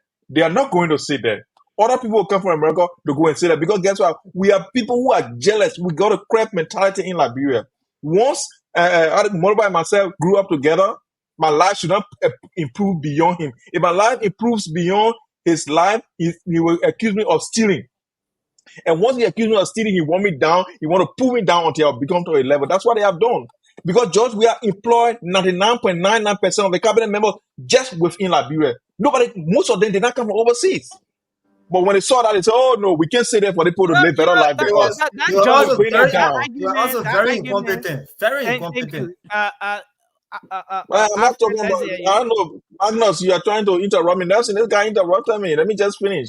I don't know what you call incompetent. It's completely besides the fact. So now they are hurting, and that's why we want them to keep saying we agree. We agree. That's what we want to see. Thank you, George. Your time is up. You're welcome. 20 seconds quickly. You see, Fagona, look, gentlemen, we have to be serious. Mobile, you are interrupting. We have to be very serious here when it comes to the issue of Liberia. You know, we just had 6 years of, you know, I don't know how to describe Georgia 6 years, but it was troubling 6 years. And Mr. Bwaka, who would consider to be the Mr. Clean, has to do the needful to ensure that we have the government in place that is regionally balanced. The constitution is very clear that the government should be regionally balanced.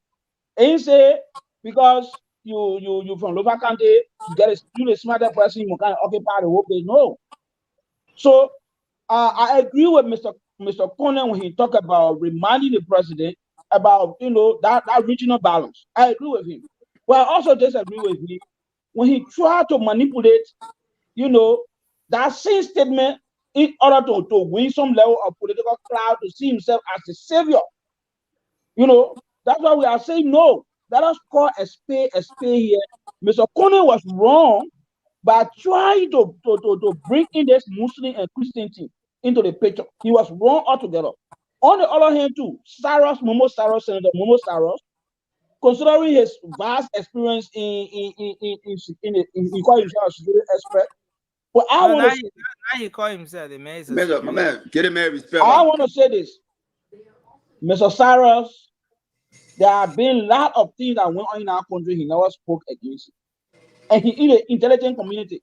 He's one of those persons in our intelligent community who the government, quote unquote, might listen to when he speaks because he come with whatever experience. He never say anything. We have a lot of deaths that took place in our country in the last 6 years.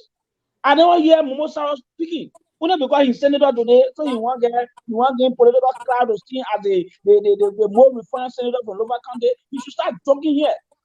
So for me, I don't see the statement he made considering Mr. Conan's statement as being a national security threat. I just think it's a political maneuvering and you want to gain some political clout in the Senate. That's all I see. Thank you, sir. Thank you. Magnus, your 30 seconds, then we'll go to the lines. Yeah, Nelson, thank you. I mean, while our constitution says our government should be regionally balanced, I agree with Senator Conan that our government should be regionally balanced. Check and balance. But having cabinet positions spread across the various counties does not mean the president will not do right by the Liberian people. Just we are an entire government down to the janitor, all of them came from the southeast. Ellen Johnson Sirleaf, it took Ellen Johnson Sirleaf to build road from Fairstown to Maryland. Georgia did not even pay one mile of road in the entire southeast. So having a government, the composition of a government does not determine the national agenda of the government. So while it is true that the government should be regionally balanced, we should not take this thing to be because 3% from the country or 2% from the country means, or a minister is from River G means River G will have everything that River G needs. It takes the agenda of the president or what the president desires for a country to move forward. Like I said, Joe, our entire government down from everywhere to the janitor, all of them came from the southeast. Southeast, now if you go to Maryland and other places, they didn't even pay 1 kilometer of road in the entire southeast. Thank you. Thank you, Magnus. Let me just remind us here, right? And this is not a government like what we had in the past, like the IGNU and what have you, where there should be proportional representation. This is a government. This man is appointing. Let's be real. Based, even though the framework said one thing, regional, which is fine. It's 15 counties and how many ministries? I don't even know. 19 ministries. 19 ministries, 15 counties, right? So this is not a what you call. I said IGNU.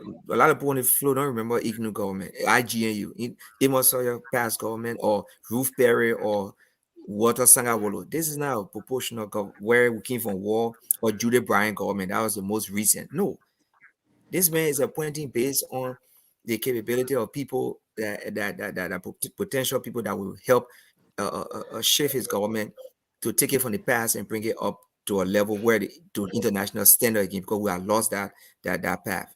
So the idea that somebody must come from this place and they play, this is not fair and this is not okay to say. I will leave it there. My time to you, Nelson. Thank you, guys. Do you see the possibility of Madam Sarah Beslo Yanti being confirmed? Do you see the possibility? I want to play this 1 minute clip right here, real quick. I did speak to an opening statement that I served in the UN before I got mine. So just before I complete that clip, this is when Madame Beslo Yanti was asked about her credential. This much talk about credential issue, this debate that has been going on for some time, and this is how she responded. And I want you to take a keen look at how the senators reacted to her response. I did speak to an opening statement that I served in the UN before I got my degree. I was headhunted into the UN, into the Global Fund proposal. In order for me to advance in the UN, I needed to have an advanced degree. And I sought a school that is not a bogus school, a real school that was listed on UNESCO listing of schools. It's a worldwide listing that is available to everyone. And in 2006, when I was looking for a school to go to online, I identified Andrew Jackson University. I paid tuition, I took my classes, I ordered my books by DHL to Nepal. I did all of my classes and I completed my master's, as I said. And to prove to you it's not a bogus school, at the end of the day, it was changed. I know there's some schools we had in this country before that closed down. And my cousin went to St. Patrick's. There's no St. Patrick's anymore. Doesn't he go to St. Patrick's? At the end of the day, Andrew Jackson University changed to New Charter University. I was not a student at New Charter University. I was a student at Andrew Jackson. And so let me save you a possible headache. The committee will write to you regarding your submission of your CV and your academic credential.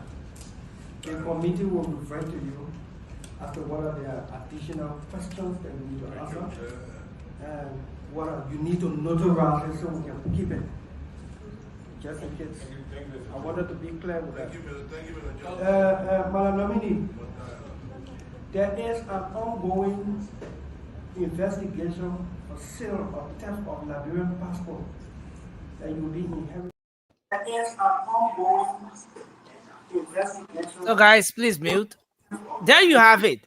There you have it. I mean, she was very fluent. She was very articulate when she addressed all the other issues. But this is how she responded to the question about her credential.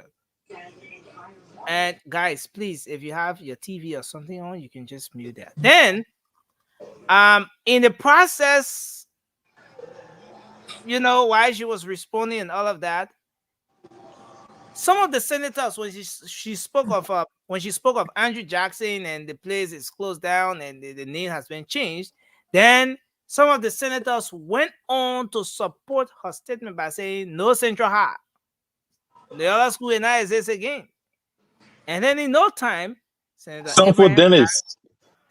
Abraham Darius Dillon. Yeah, thank you, Josh. Thank you. That good English. Senator Abraham Darius Dillon said, to save you the headache, we will get to you. The committee will get to you based on the resume you've submitted and everything. Now, do you see the possibility of this foreign minister designate being confirmed based on just that portion of the reaction you saw today from the senator? Let's just do 30 seconds quickly as we go to the phone lines. Let's start with you, Josh. The man sleeping. Sorry, I'm not sleeping. Nelson, no, here's the thing. Quickly, somebody needs to mute themselves. Can you guys please mute? And if you have a TV or something on, can you just reduce the volume very well so we don't get to hear that? Yeah, but go ahead. Yeah, Nelson, I said this thing yesterday, right? I said this thing that this lady will be confirmed. Even the senators became her cheering squad. And guess what? When she was going through that credential thing, you know why Senator didn't stop her? Because he did not want it to be part of the situation, the issue on the ground. He did not want any questions to come from that side. That's why he said, we'll revert to you. These things are all politics. Just observe it. That lady will be confirmed because the president, Senator Dillon, does not even believe in education. He does not believe in it. He believes in experience. And I said this, and I'm like that. I believe in mostly, guess what? When you apply for a job, you can have a degree that will say, how much experience do you have? And most of the time, university graduates fall short of that. So they cannot get a job of their choice or of their liking because of the experience that they don't have. Senator Dillon believes in experience. So he's going to choose a woman regardless of the integrity issue that she has by lying about her education. And it's simple as it is. That's why when you hear he say, we'll revert to you, all that thing, it was just to quiet down, to tell us, don't go there, we're not going there. Don't even venture there. So these things that we are looking at, they're just politics. And guess what? Now that because I now believe that she's going to be confirmed. Now going forward, we will not have that argument about people lying on their degree or their educational credential and not being confirmed. That means everybody will read to say, Cyril Besso Yanti had a credential issue, and you still confirm her. You must confirm the other person. It will become a precedent now. So it is what it is. We are in this mess because let's be as rapid as we can on this one. Cindy, you want to go? Yeah, I can go. I started off the show here today to say that some of the confirmation hearing are jokes. And this is not an attack on the appointees or the minister designate. This is really to highlight how sad it is for our country, for some of our lawmakers who goes in there and do not play their role. Again, let's give it to some of the guys, the lawmakers in there that are asking the right questions. But confirmation hearing is not a place where you go and do cheering squad. It's not where you go for praise and worship. It's not where you go to praise your nominee. It's where you go to scrutinize the person.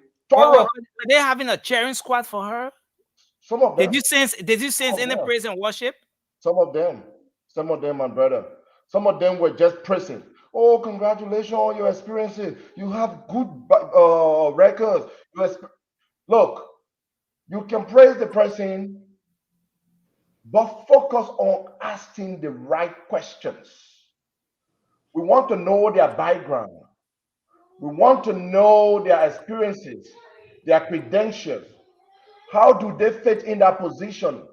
How their being in that position will help Liberia move forward in the right direction? Do they fit with the plans for this current administration, within the plan of the current administration? Those questions must be asked. I gave it to some of the senators, but some of the senators just go there and congratulations, I will vote for you, and that's it.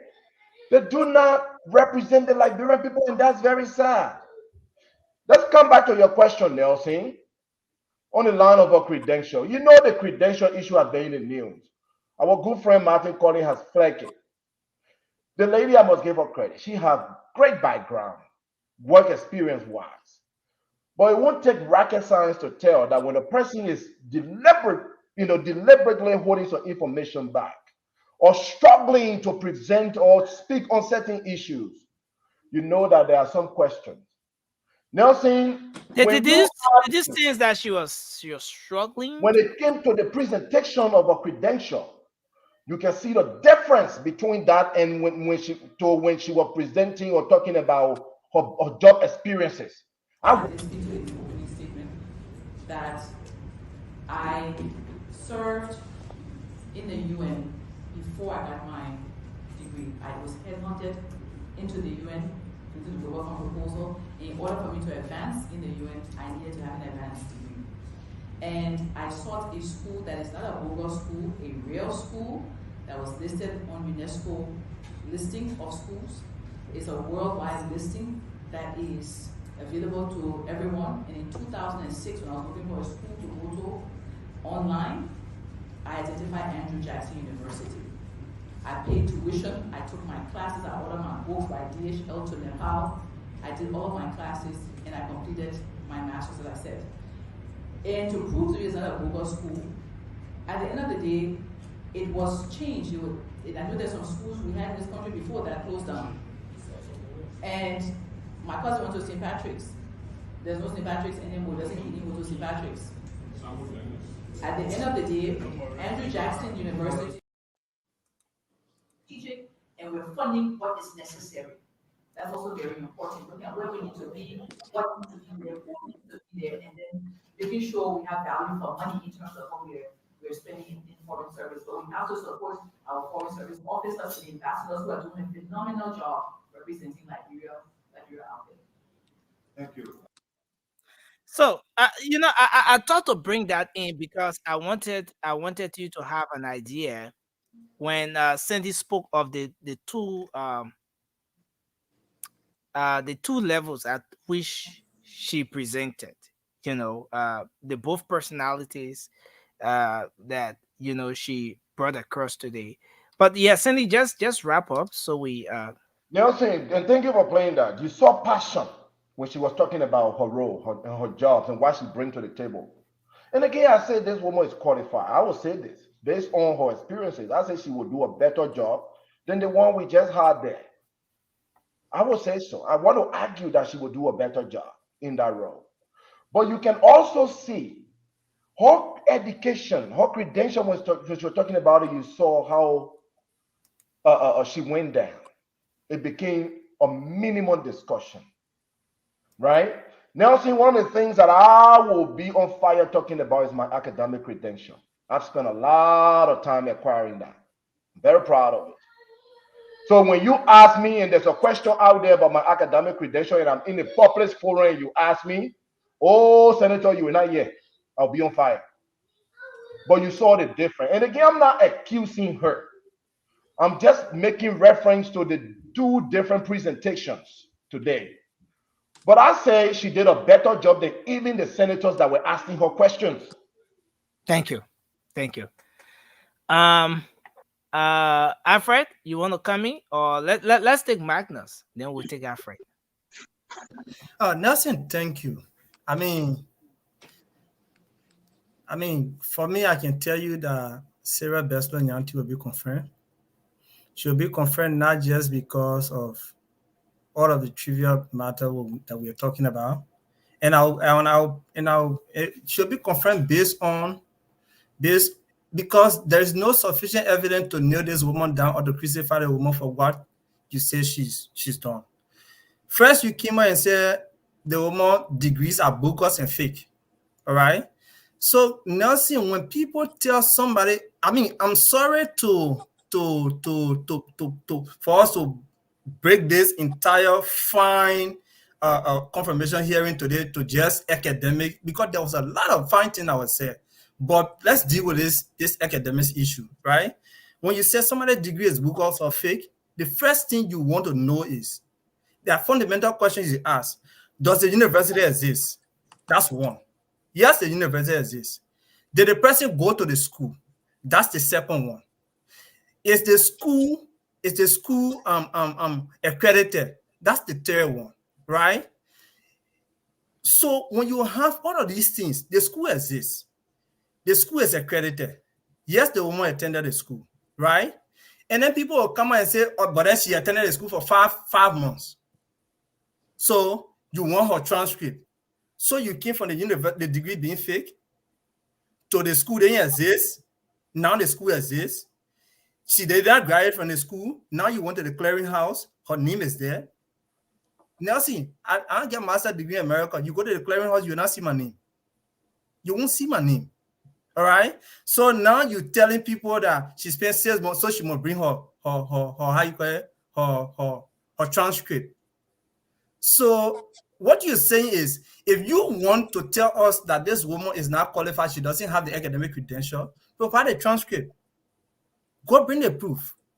But you will not allow the senators to go over there to take the whole information hearing of a foreign minister, the dean of the cabinet, and just reduce it to You not get degree, you get degree. You not get degree, you get degree. There were a whole lot of fun things that were said today. How to put Liberia first, how to put the interest of Liberia first, how to work transnational, how to talking about the geopolitics and transnational coordination. There was a lot of fun things that were said over there today, and we should not reduce it just to the person get degree, the person get degree. Thank you. Alfred? Nelson, can I say something quickly to Magnus? Okay, do that. 20 seconds quickly. Can we finish? Magnus, you are getting this whole thing wrong. We are not saying the argument is not about the ability of Miss Beslow or Yanti. This is about integrity. If this woman is going to represent us abroad, represent Liberia and Liberians for all walks of life abroad, we must make sure that will not be a laughing stock, because this thing, once not clear, once it does not make it very clear to everyone, that stigma remains on her. And when she goes among her colleagues, they will be saying those things in behind her back. We don't want that. Okay. We don't want that. We don't care whether she can do the job. There are so many people who can do that job as well as she can do it. Okay, so you cannot say here. Josh, the point here is, you all are saying credentials and we don't want us to be disgraced in the Committee of Nations, or she doesn't have the credentials. Nelson and everybody here, the woman said she graduated at Andrew Jackson University. Until that university can be de-accredited or disbarred, the degree is valid. She graduated from Western Governor University. Western Governor University is accredited by the United States. That's why they have that degree listed at the national National Clearinghouse. So what are you telling us? She will go bring transcript and bring test paper? Thank you. No, you can reduce it to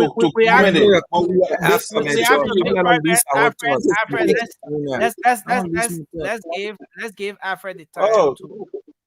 Yeah, Alfred, gentlemen. Officer, I'm making a remark.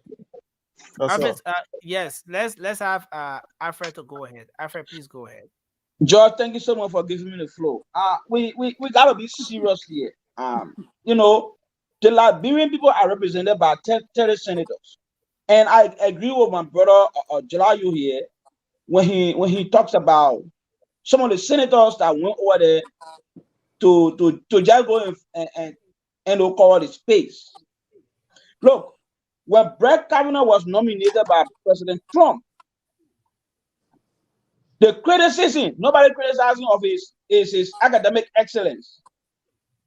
People went as far as his high school, because this is a man that will be sitting on the Supreme Court bench, and any opinion he makes, it takes precedent in a U.S. democracy. They have to know his intent. They have to know his level of expertise. So for you to have senators sitting in our Liberian Senate and chairing squad for a foreign minister that's supposed to be advising the president on critical national geopolitical issues, and they're playing phone, they're talking about St. Patrick and all sort of high schools. I am disappointed in some of those senators. They should be questioning woman all the way to the tip, because you know what? Any advice she gave Joseph Boakai, she giving her advice from a place of an expert opinion. So we should not sit here and say, oh, and the person got degree, the person not get degree. That's not there. I think the question today was asked, but it. Thank you, Alfred. Officer Johnson, please take us to the phone line, sir. I'll tell you. Sure, Nelson. This is the senators were just re-echoing some schools that are closed right now in Liberia. It was an example, like how we do it, like how when sometimes somebody talking, somebody just interject, like how Georgia did Magnus. So they were not cheering her on. I went to a college when I graduated from high school in Liberia College of Technology, 15th or 14th Street. They closed down. I think somewhere in my box down in my basement, I still got my little DOS, computer science, my typing courses. I still got my little transcript there. Look, every job I apply for in the country, I list everything. Down to my first people job I got in the country, I list it. All right. So the United Nations is nowhere to play with credential and nowhere to play with somebody please mute their phone. My ears. Yeah. George and Just, mobile. just yeah. Just wrap up. There Yeah. is nowhere to play when you're working that level where that woman work. But she would let me get first. She's gonna get confirmed. Period. So the idea that these guys working on this credential thing is not a bad thing, but it just looks. They said from what I heard from one of the officers or the guys, they said they've been doing it since President Weah time. But I didn't see them come out against one Weah appointee who were not fit in Weah government. And to compare this woman with that last foreign minister we had, and George want to sit. Let me take a knee back. Somebody want to sit on this platform tonight and say that credibility. Look, sometimes we Thank just you. gotta hold our word. Credibility, Thank Sarah you, Yanti is Officer gonna get Johnson. confirmed, and no foreign minister can come close to her credential and record. Thank you. There is a listing come in, but we're It just trying to hit my confirm DM. that. So Mobile, you've been one of the persons speaking so loud about people being Yeah, confirmed, it just hit but my some of the DM. I'll names I'm verify it. seeing and the You're position. sharing now. No, but this is not confirmed. It's I'm not trying to confirmed confirm yet. it before because I'm not seeing it on the executive mansion Website. website. I'm not seeing it on the presidential press I secretary's gotta hear more. Let's page. share in the chat room So so we can also be part of the Yeah, crowd. please share the rumor. We can go with rumor. Yeah, it it's remains simple. a Hey, rumor. man, Yeah. let's It just put remains it in it. unconfirmed. George like But killer, please baby. take Mobile, just Nelson, take one minute that to lady All right. just saw. I saw it today by 2 o'clock. Somebody sent me that thing. I said, I don't believe it. yeah, No, it's I'll add more. I'll add more after the show. I'll confirm about it. Yeah, but just wrap up Mobile so we take yeah, few calls. Just maybe 5 yeah, calls and but Nelson, me, I got nothing to say anything. All I can say is that I think the Senate did well today. They asked a lot of questions, and the woman was on top of her games. She answered all of the questions that were coming to her way. She answered it, and the Senate was, the Senate was pleased with her answer. So, Alfred, they think that so you been about respect your own feedback. They think not going to be talking there. So, man, your parents, they won't talk, they don't for thing to well. Looking, the woman went over there. You saw the way she composed herself. She break everything down. She made her understand that if she go down there, she will bring things. Look at our passport issue. She address it.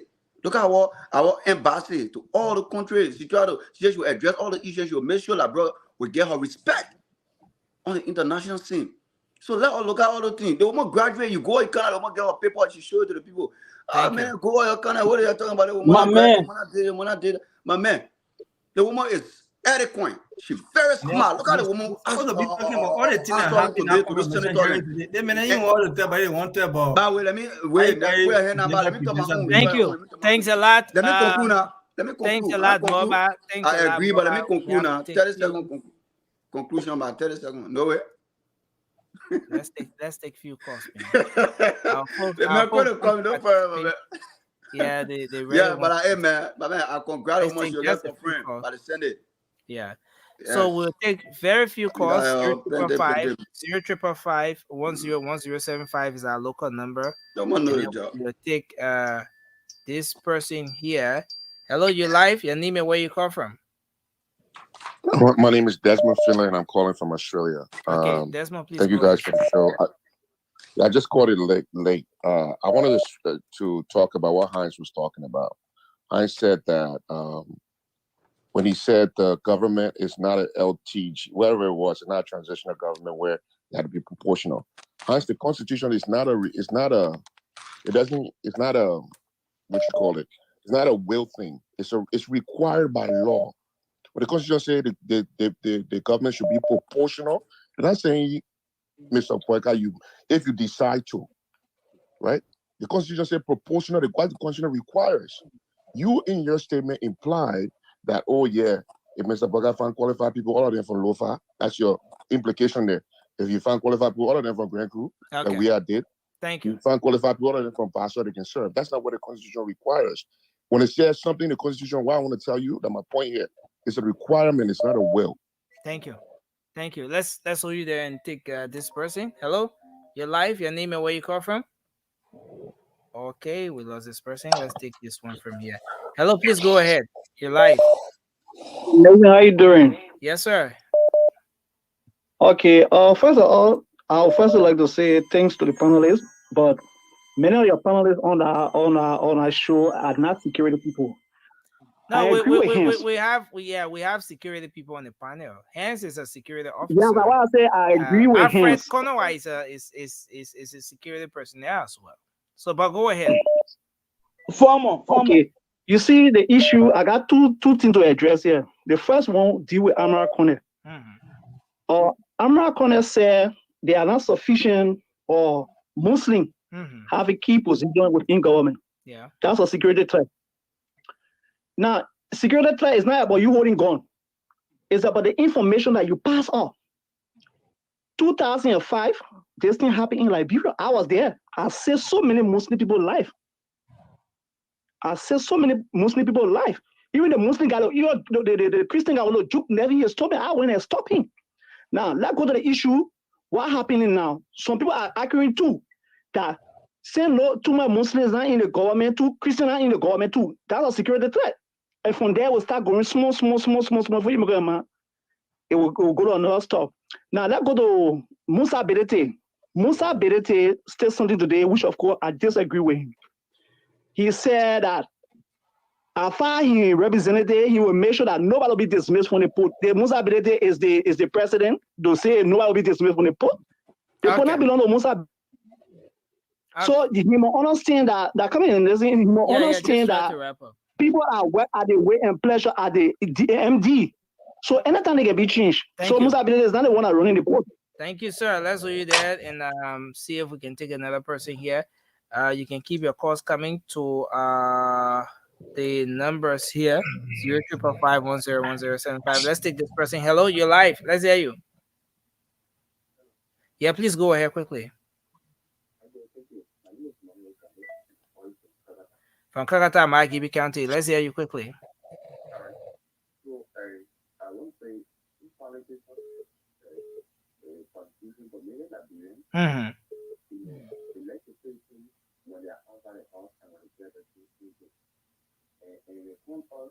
Nothing too low, we can hear you.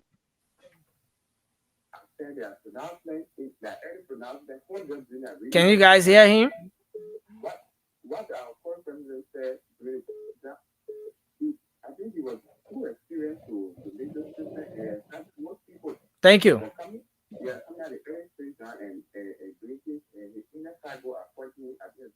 Thank you, sir. Let's.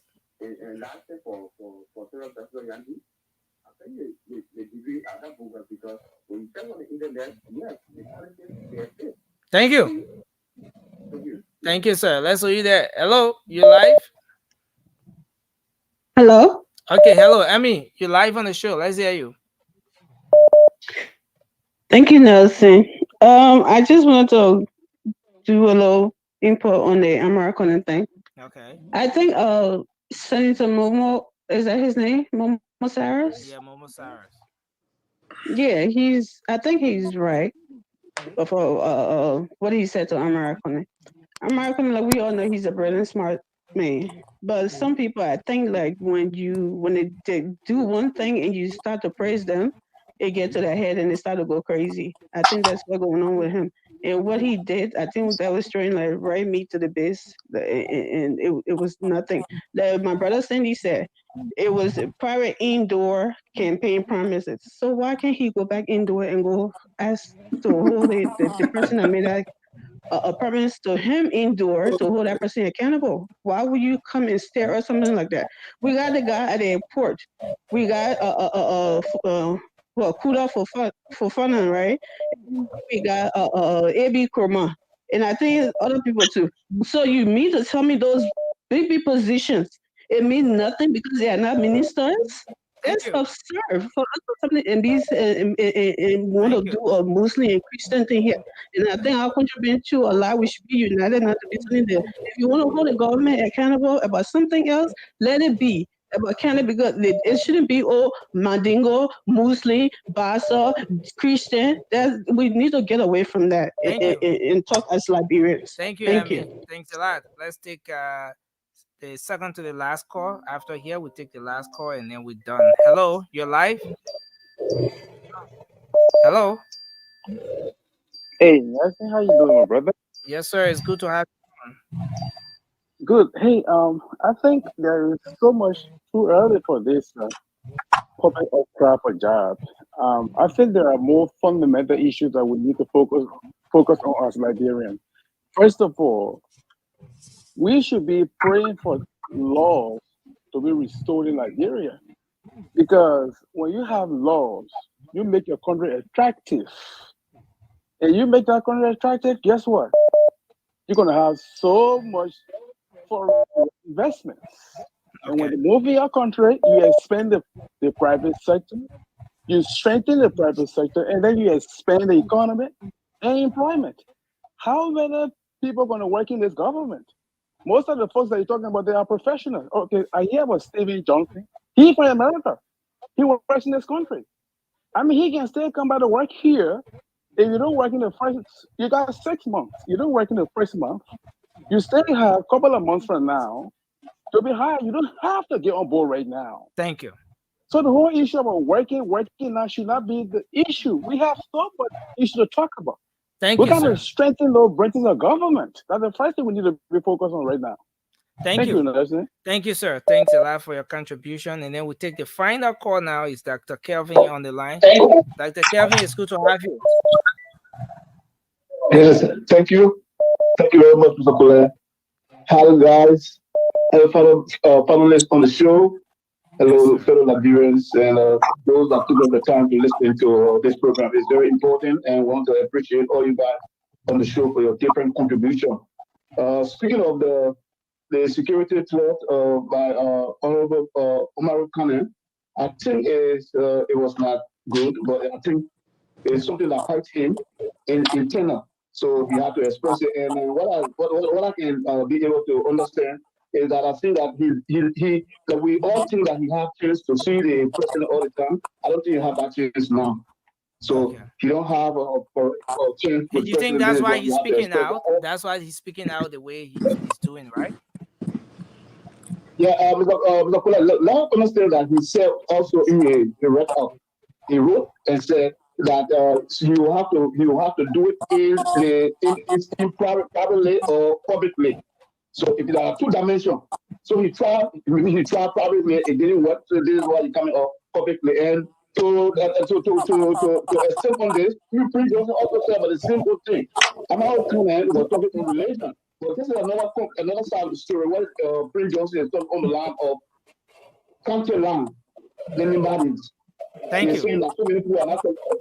What happened is that what I understand is that I think the president need to do go back to where he joined go, because the president has not gone back to see what he talked about from the beginning about what promises he made. So this is why you see folks coming out and coming off with getting all the point. Thank you, sir. Guys, and thank you. for being, thank you. Thank you, sir. Thanks a lot.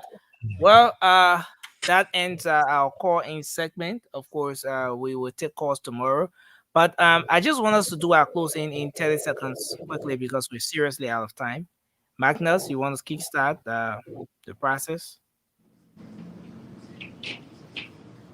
Okay, thank you, Nelson. I mean, today the show was a great show, and I mean, I enjoyed the discussion. And I mean, my parting comment here is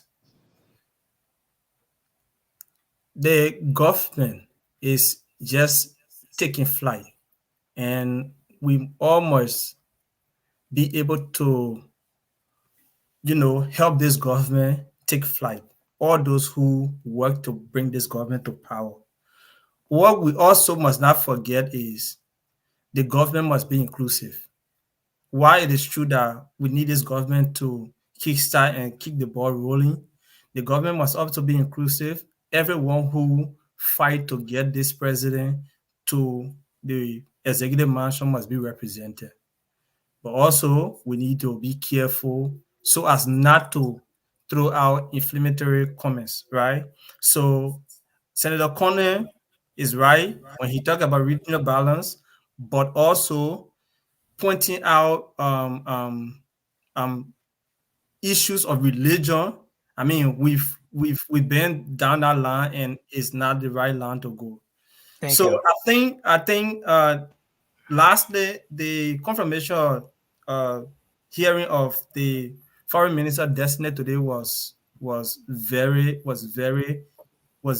detailed, and there were a lot of good things that were said, but I think it's being overshadowed now. She talks about the passport issue, the transnational cooperation. She talked about putting Liberia interest first. Thank you. Thank you. Putting Liberia interest first and 30 making seconds exhausted. sure are protected. So I mean, we should try to highlight some of these things. Thank you, and thanks everyone for the show. Thank you, Magnus. Officer Johnson, I set in the timer of 30 seconds. Yes, anywhere sir. the timer, anywhere you get caught, that's where everything ends. But go ahead, your timer is set, rolling at 30 seconds. Thank you.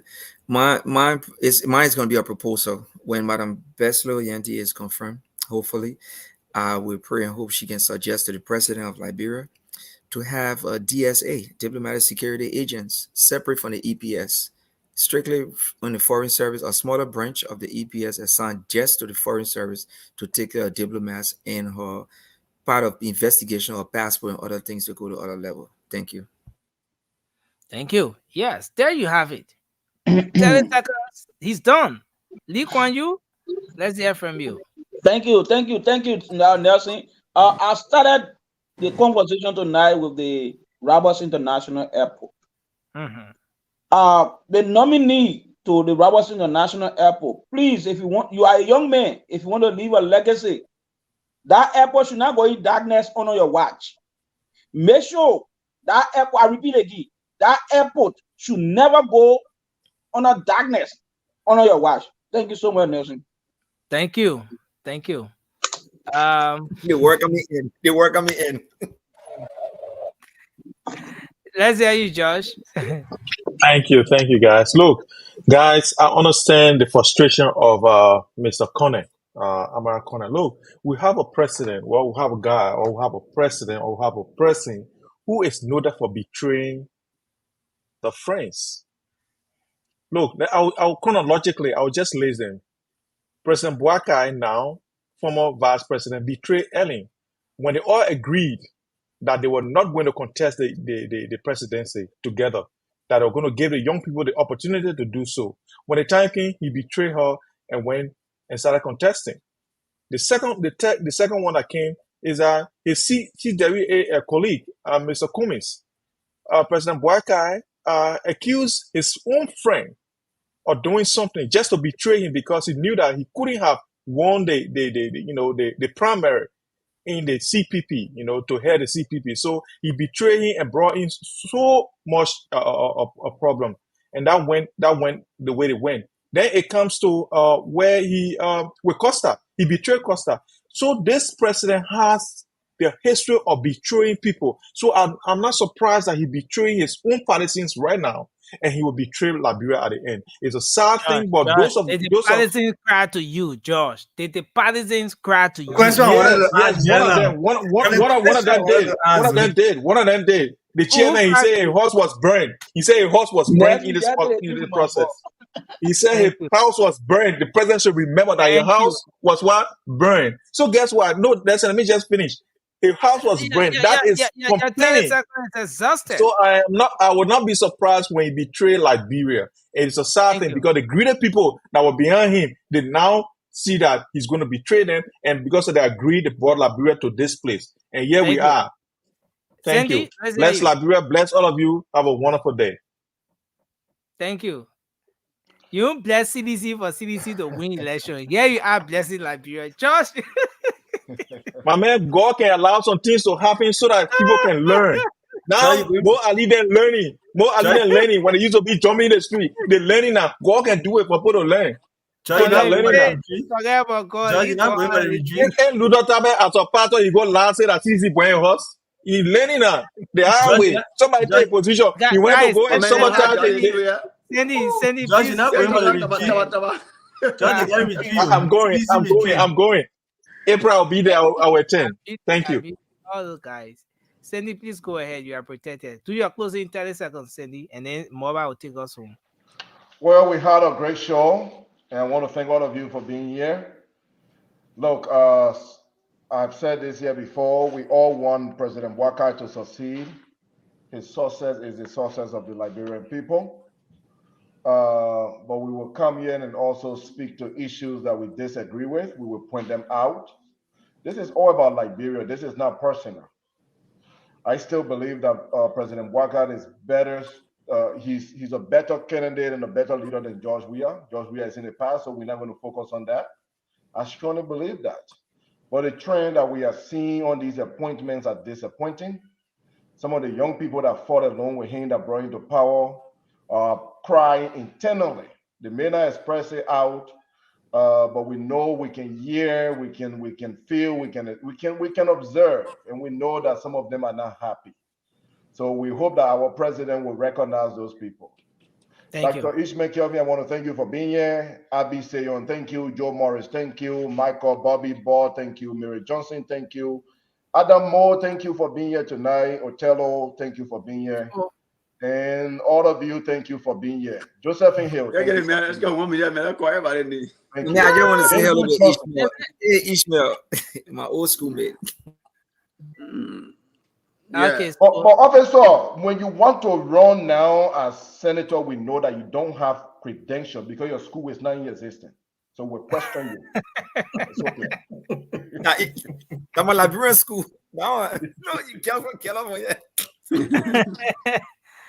So, Mobile, do you take us home now, Mobile? Yeah. You know, it was a great show actually, and thank to our viewers and listeners around the world. You know, let me just 30 seconds on my brother Josh. You talking about betrayal? George Weah is the big betrayer in Liberia because first of all, he betrayed the Liberian people. He made that when credited money from all over. He made a man to come out to drive truck from the Russian people. He betrayed that one. He didn't make money to pay back. He get paid back, and he won't talk about betray. Forget about that thing. KNB never take money from anybody and tell them say, "Make me president." When me president, he betrayed me. No, he never did it. But George Weah did it. George Weah now in haunted by that identical brother. The brother hit him to the extent that the man get some information about him that he's scared to put it out. So don't forget about that. So don't come here and be lecturing about betray. To Madam Sarah Yanti Beslow, congrats advance, and go there serve well. Make our country to be more respected in the world, like much when it comes to our passport, where the Liberian people will be using the passport, going out in and will be respected all around the world. Like people will not be putting them in corner to torture them because it's not interview, it's torture, to torture them, where they're going, what they have in their bag. It will not be like that. I pray that you bring that respect and dignity to our country when it comes to the passport issue. I submit. Wow. For the first time, Mobile concluded in 30 seconds. I think this show has been a special show tonight. It has been a very special show tonight. I agree. Josh, you didn't live up to the 30 seconds, man. Oh, come on. The man from CDC, that one is But I want to say thanks to everyone tonight. I think it's been a great show. We look forward to having a great conversation again tomorrow. Thank you, Magnus. Thank you, Officer Hans Johnson. Thank you, Alfred Conowat. Thank you, Josh Wither. Thank you, Jirau Cindy. Thank you, Mobile Zuka. And we look forward to having a great show. I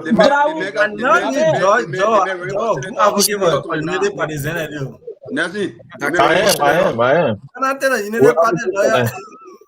Yeah, we're advocating for now the powerless. The powerless now. They cause man cause now the powerless. They sit down, who crying. So we gotta talk about our brothers, man. No. We don't want people. We don't want to advocate for this.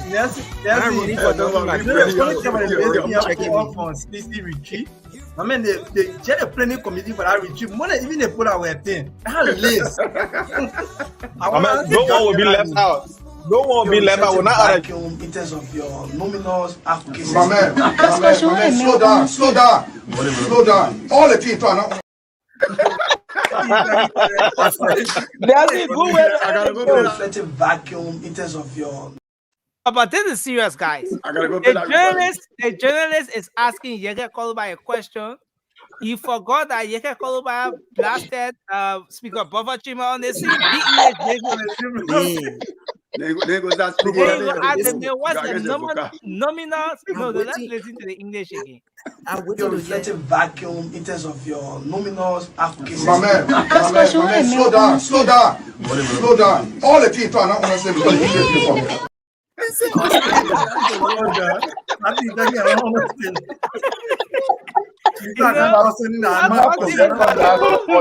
You have to recognize the audience. What's laughable about this thing is that somebody in the background, somebody in the background telling the journalist, did they ask questions that the male understand?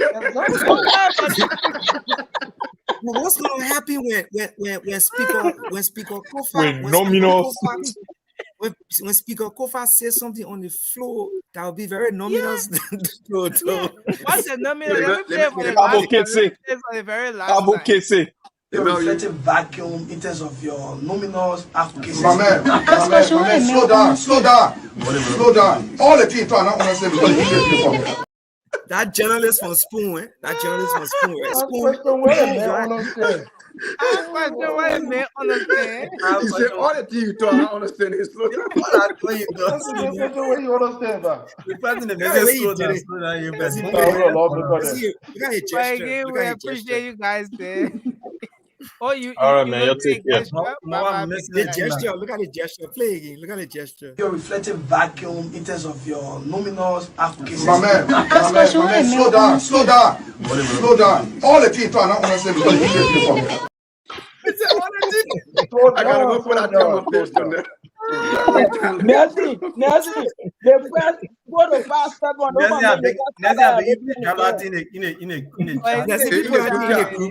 a group chat. I gotta pull up. I want to see the way Representative Yeke Koluba just sat down listening to that man as if I'm trying to connect with what you say. What you saying about? The reflective vacuum in terms of your nominals applications. My man, slow down, slow down, slow down. All the people are not on the same level. That journalist will never allow that journalist to go close to him again. I mean, Nelson, let me suggest that you please let this be your intro and outro every night. Some not just so they want to be out. Bring George Weah too. Bring Clogy. Bring all of them. This it help the show. I'm not catching pigeon. Yeah. The president said he the next thing he control it, Okay. Oh yeah, make sure you grab that. I take it for no. Okay. Top of the wood. Is it even gonna have flying good? Flying good. I know can also get that game. That's really the best.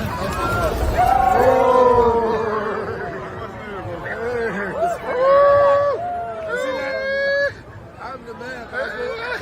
I make them fly. That's nice. Can you believe in that? Man, the president. Why you quiet in the background? Why you quiet?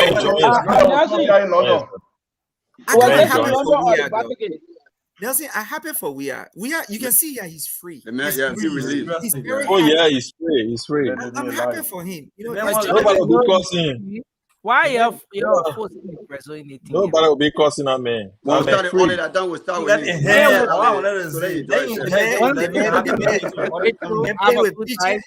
You're increasing 7 pay for before you do order. You're increasing 7 pay. I want to say thanks to everyone. Bye, Nelson. Bye. Kalasco.